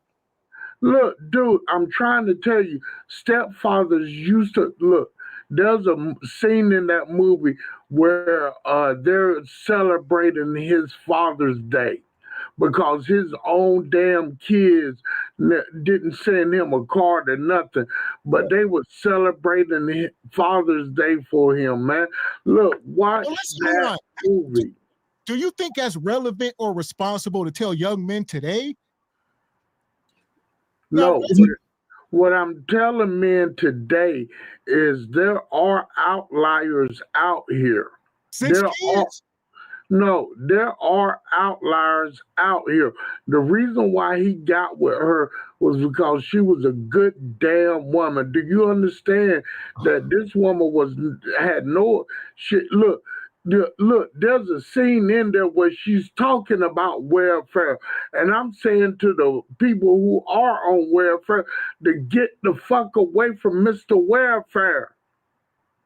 That's what Curtis Mayfield wrote about, and that's what Curtis Mayfield wrote the song, and Diane and Gladys Knight made that song. That soundtrack hers, man. I'm trying to tell you, dude, this is just like The Godfather. There are nuggets in The Godfather that, if a man was applied to his life, he could make it. This movie sounds like a psyop. It sounds like a psyop to get black men to come save single mothers. No, and like a bunch of Tyler Perry movies. That's all psyops. If you have not seen it, then you don't know, dude. You're speaking on things that you don't know. Kevin's talking about the movie Claudine. Kevin Samuels referenced the movie many times, so it's something there. I don't know what the message is, but yeah, we definitely ain't telling anybody to get with a woman with 6 kids and not maintain your sanity. Look, there's even a scene where the dude's best friend is talking to him about them kids. He said, look, man, you get in an argument with, she got grown boys. You get in an argument with her and hit you over the head with the frying pan. No more argument. But the dude did it anyway in the movie, right? And it so-called had a happy ending. That's the psyop part. Yes. It ain't no happy ending to that shit. Hey, look, in 1970, when the movie was written in 1974, there was. So, like, there's a scene in the movie at the end of the movie where the guy, the Lawrence Hilton Jacobs, the militant son, right, the oldest child, him and the group that he's affiliated with, like a Black Panther thing, and they were saying no. They was marching on the welfare office, saying no jobs, no welfare, jobs, no welfare, and when the cops tried to get them, right, chasing them, and the James Earl Jones said, "That's my son." So what it sounds like, Leon, probably chewing up the meat and spitting out a lot of bones, if you will. Look, there's a lot of meat in this movie. A lot of meat. That's what she said. That's my wife told me. But listen, let me get these super chats real quick, Leon. Appreciate you, Nice. There's great dialogue. I prefer when it's not yelling. Yeah, same here. Appreciate you, Unc B Stream. Brother Red Pill says coons to the moon.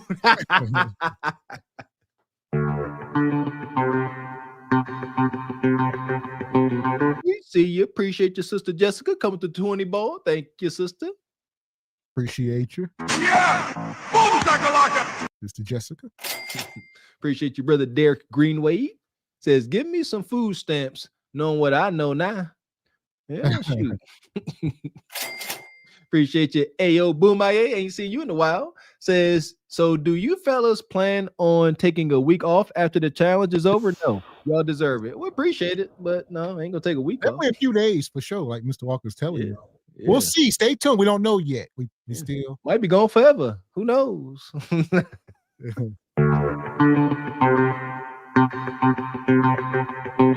And shout out to Brother Tall. Come through with $28 in the Cash App. He says this is for 28 Days Later. Great movie.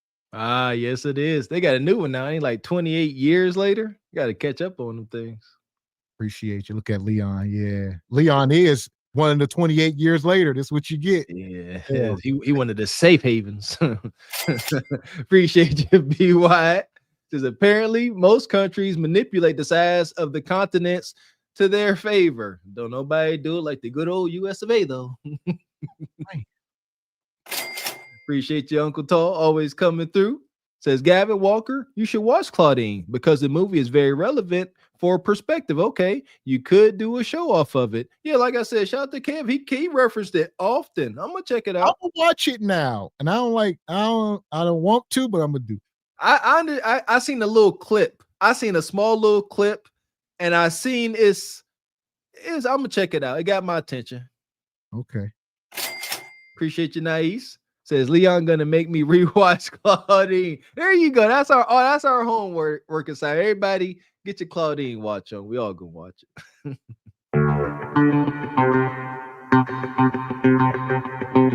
Shout out to Unc Baba T come through with a 20 ball sponsoring the show. He says, nice discussion, minus the knuckleheads. Appreciate you, Unc. That's one of them old 20s. That 20 old boy. I want to get Unc in because obviously Unc know a lot about Claudine. So what? Fill us in. Where we off base with this? Me. Oh, man. Leon had me really actually reminiscing the movie, and I started feeling some stuff. You know, back then, stepfathers were, they were held up high. They were valued. So now, no, definitely, I wouldn't suggest that. I mean, if it is an outer, that would be 1 out of 20. So I don't know what to say about that, man. But the movie is beautiful. You should see it, man. I'm gonna check it out. Unc. That's the picture I figured they were trying to paint. Unc, that back then they were honorable. I'm sorry. Go ahead. It might have you crying. Okay, so no, really.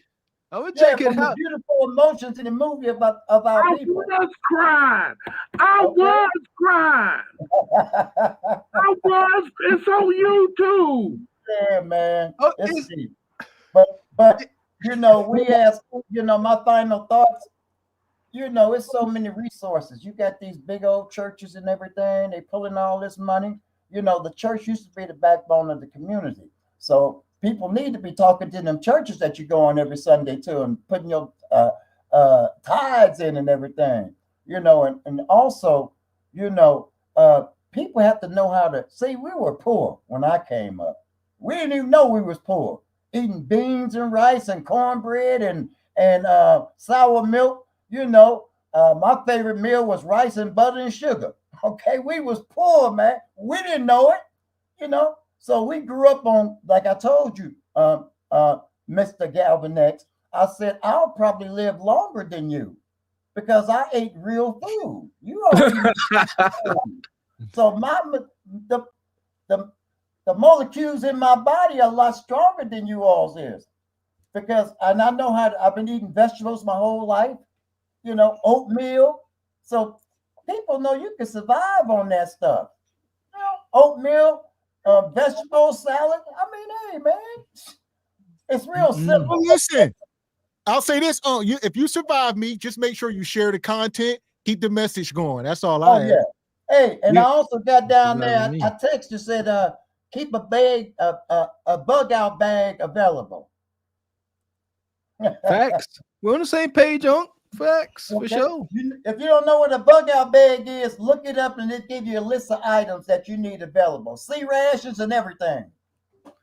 I do. You're not about to outlive me, though, Unc. I resent that. I'm gonna live to be at least 120. Shout out to Unc. What you got, Red Pill? James Earl Jones was a simp in that movie. That boy was a certified simp. Claudine. He was. He's like my uncle. I see. I kind of just get into some of it. She really do got shit. Yeah, she got 6 big ass kids, man. That don't look nothing like him. And it's like insane. He was not a simp. That nigga won the Golden Globe Award. Diane Carroll was nominated for an Oscar, the second black woman ever nominated for that position outside of Dorothy Dandridge. The movie was written by 2 white folks, a husband and a wife. Wait, hold on, wait. You keep bringing up these awards. Halle Berry got an Oscar for Monsters Ball. That don't mean nothing. What? So I understand that, but I'm just trying to say, black folks don't watch that movie because that movie was so real.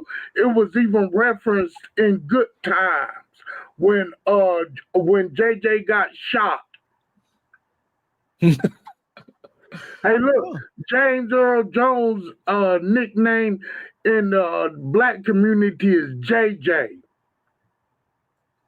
I'm gonna check it out. I'm definitely gonna check it out. It's like I said, we looking at this through modern eyes. You know, you're talking about a woman with modern.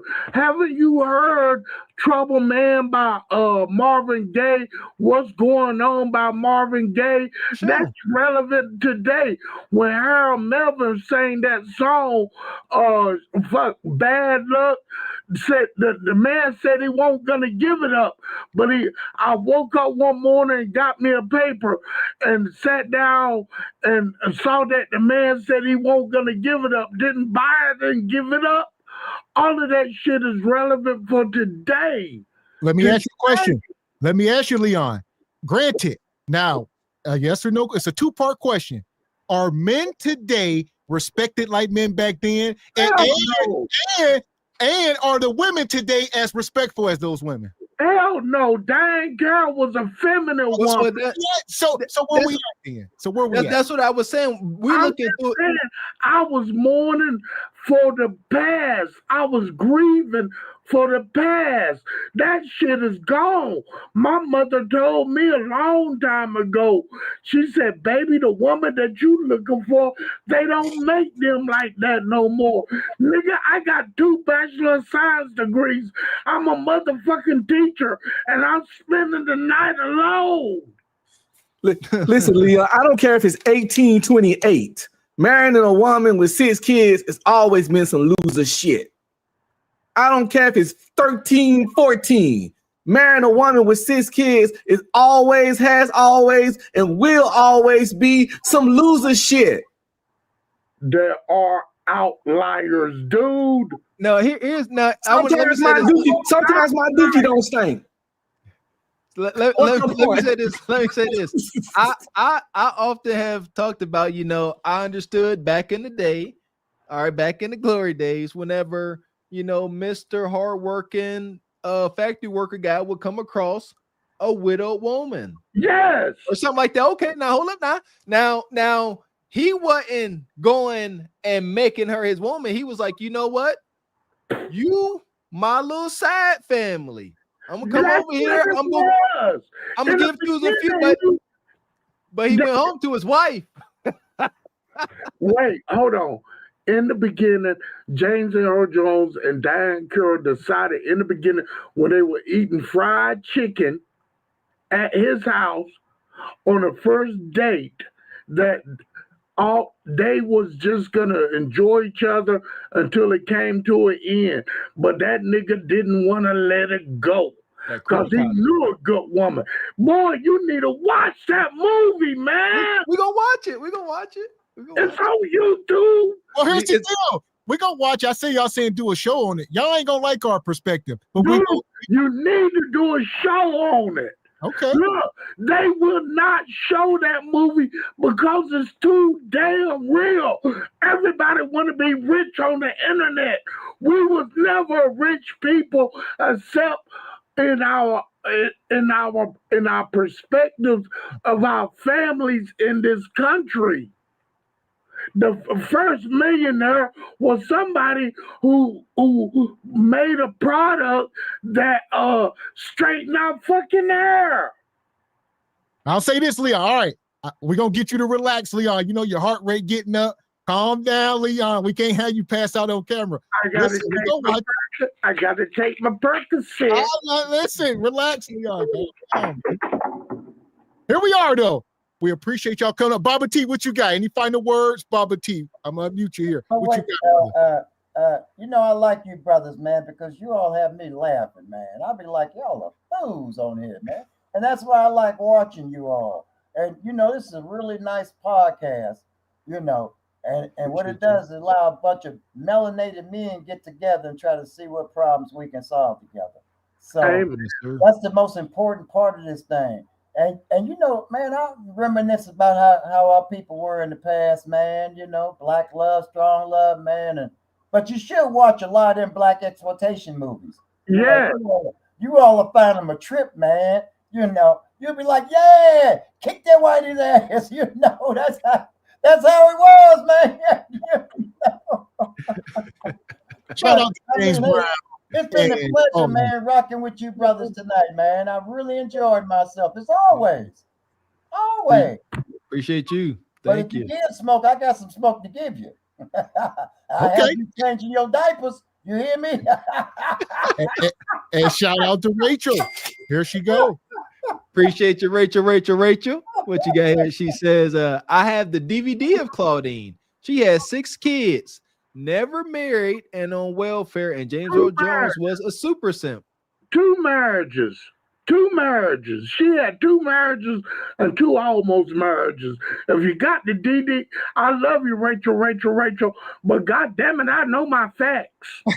Sound like Claudine for the streets. Legal marriage, or did they jump the broom? No, they were 2 marriages. Legal. We're gonna find out. I'm definitely gonna find out. Might be tonight. Her oldest son got a vasectomy to try to prevent him from having a kid. Look, you need to watch that movie. Look, he was actually naked in the movie. All right, Leon. A woman? Diane Carroll would not get really naked like that because she said, I got kids. She was a proper woman. Did she get naked in the movie? Yeah, she got naked. All right. I thought you said he. You said she. I said, but James Earl Jones was naked too. If you take your top lip and connect it to your bottom lip, you will shut the fuck up. Sometimes shutting the fuck up is the best thing you can do. That's it. I don't want to see Darth Vader naked. You ain't trying to see Mufasa's hiney? I do not want to see Darth Vader naked. Look, but for real though, that you guys could do a show for a week on that movie, just going by different sections and everything. Even when that nigga said, look, I told you for every tear that my mother shed, it's gonna cost you some blood. We're gonna check it out, man, because y'all making this thing sound like it's this deep, baby. Watch it with your wives. Watch it with your wives. Look, get that Axe Pop Secret. See, I got the heart attack butter. See, get yourself. See, I got the heart attack butter. You know what I'm saying? You know, so get yourself that heart attack butter popcorn. Pop that thing and watch it with your wives, and I guarantee you that you and your wives will be staying up and talking about that movie, and then looking for the damn soundtrack. Okay. On and on. Shit, that's where that song, getting with the kissing, loving with, yeah, nigga. What? I tell you this, Claudine ain't better than Django. Facts. Who that ninja on that dad? He said, hello, I won't be in that hot box. Claudine, it was apples and oranges. Claudine was the Django of that time. Niggas don't want to watch Django because they mad because old girl was in that hot box. They damn day. Hey, look, they reference old boy when he dropped that cane and said, "Nigga, they gonna find you." Look, Django was man. Django, man, motherfucking Django's on YouTube. Look, Django, look, you need to watch Foxy Brown. You need to watch these black exploitation where these women were slim and strong. Fucking Afro out the hill. Look, man, fucking Angela Davis, know who the fuck she was, man.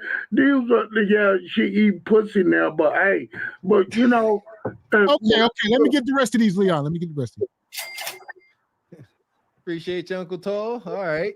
Says there is a scene where the social worker came to the house to make sure there wasn't a man in the house.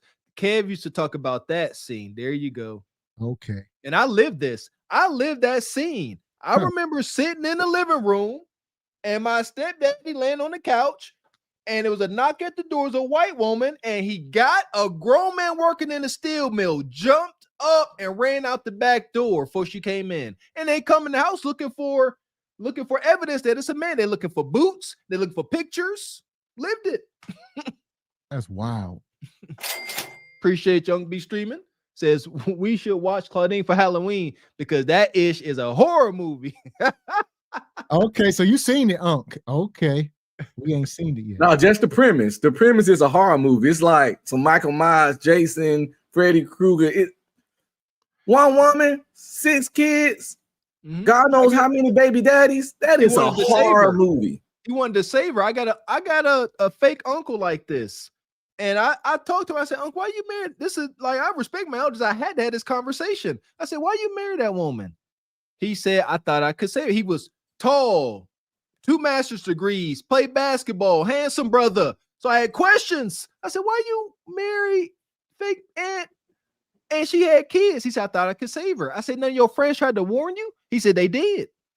So if I had a dream that I made this decision, I'd probably wake up panicking like a motherfucker, man. I would wake up sweating, oh God, like this.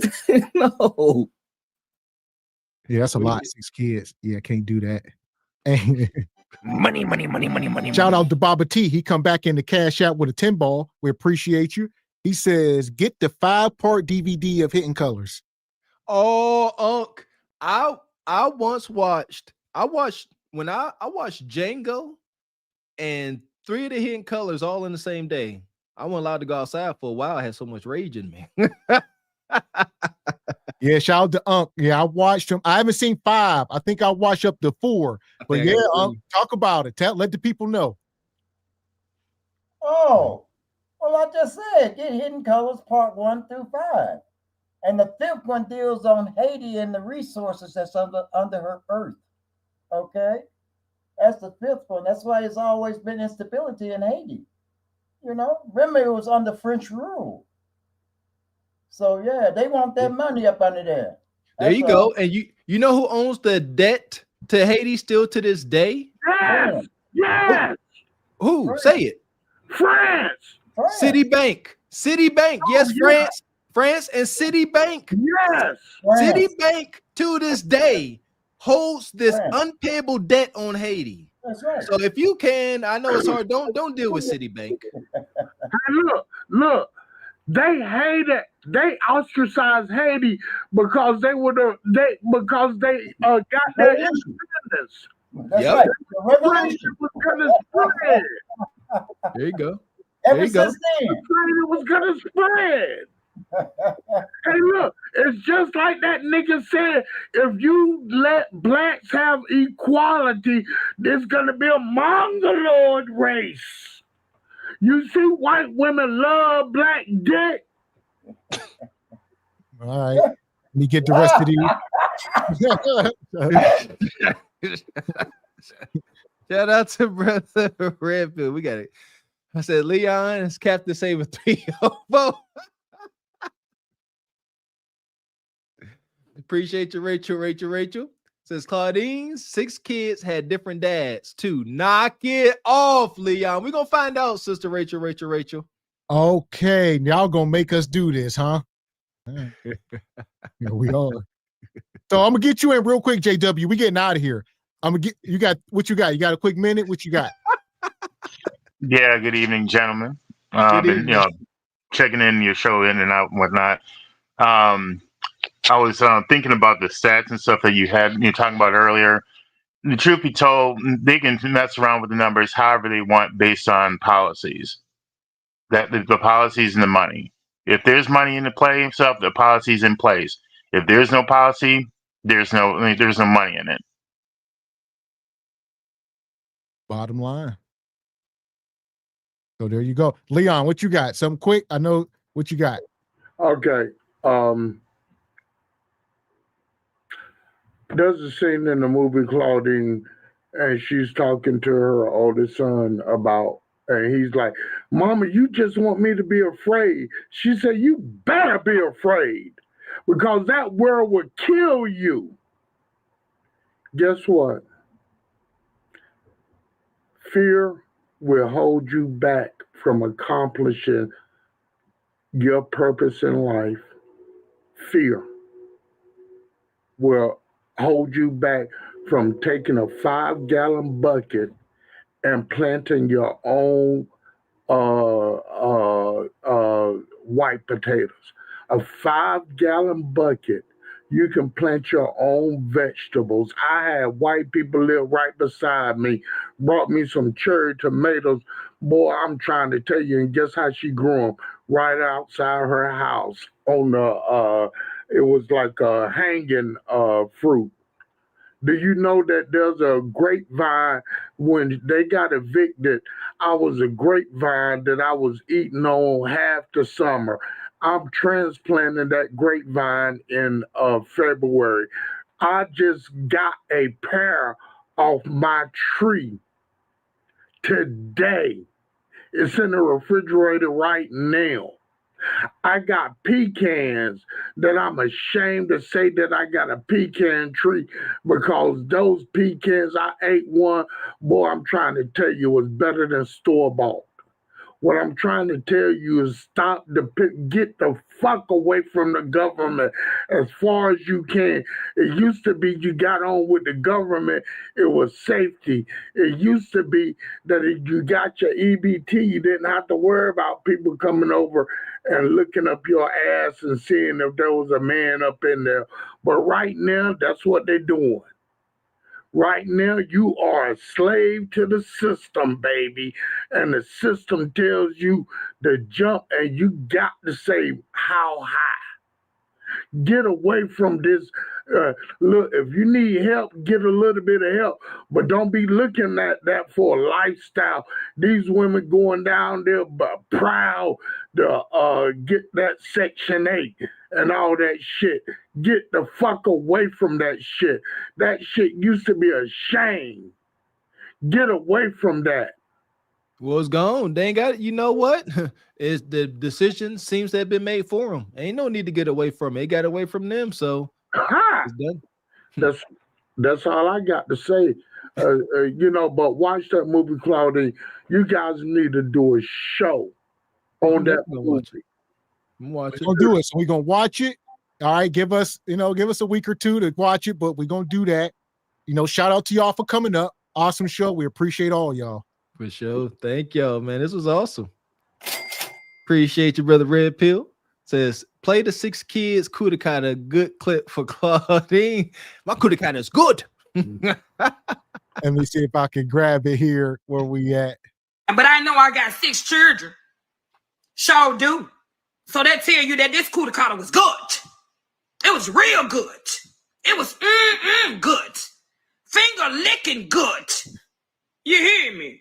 Go get you what you want. Shout out to Claudine. She got what she wanted. She got her whole big old James Earl Jones, big old monster of a man. Shout out to Claudine. That Kudakata was spectacular, baby. Facts. So listen, shout out to you, brother Swizzy. We appreciate you. Red Pill, we appreciate you, Baba T. Baba T came through and sponsored the show. That's too dope, man. Thanks, yeah. Appreciate you, Unc. We proud of you. We look up to you. You're doing your job. We proud of you, Unc. Appreciate all that you do. Appreciate your service and your gyms. Oh, thank you. Thank you, brothers. I'm here. I'm gonna Yes, be sir. here long the show here. Now during the evenings a lot, I'm doing a lot of other stuff. I look at a lot of different podcasts. I monitor what's on TV and what's being fed to our children. So if that ever comes up, I can give you my insight on that. So Yes, sir. yeah. So I'm all over the place getting information. Yes, sir. Listen, we appreciate you coming up. All right. We know you and Beans had a little spilling over. We apologize for Beans disrespecting his elders. You know, we can do a much better job. You know, That's we all build. right. I knew I was gonna have them crashing out. Your representative can only go so far. You know, sometimes we try to let us all grown men. We try to police ourselves, if you will, but we'll do a better job at moderating and whatnot. Like that. He can't handle it though. Okay. There you go. Appreciate all right, you. my fellas. Peace and love to you. Yes, sir. Brother. So here we are, Truth Over Lies family. We made it through another show. We appreciate y'all. Y'all know this is day 28. We'll be back up here tomorrow for day 29 over at SBC. We move it, man. Awesome conversation. Shout out to everybody came up on the panel. Shout out to the chat. Y'all wilding per usual. There we go. We get somewhere. What did we take from this? I took some quick notes. Shout out to EV. He said, change the mindset. No victim cards. All right. These are the messages we got this evening. Somebody said, I said this, acknowledge the racism with our actions. All right. Well, I was looking at some of the detractors in the comments talking about we don't acknowledge the racism. I don't believe it benefits us to acknowledge it with our words. Sitting here complaining, we've done it. We have done it. We grew up doing it with our kinfolk. This complain about this. No. Shut your mouth. Take in new information and knowledge. Use it to your good and move accordingly. Acknowledge racism with your actions. And I don't know who said this. Fear stops dreams. My goodness, that was somebody's closing argument. Fear stops dreams. I think that was Leon King, actually.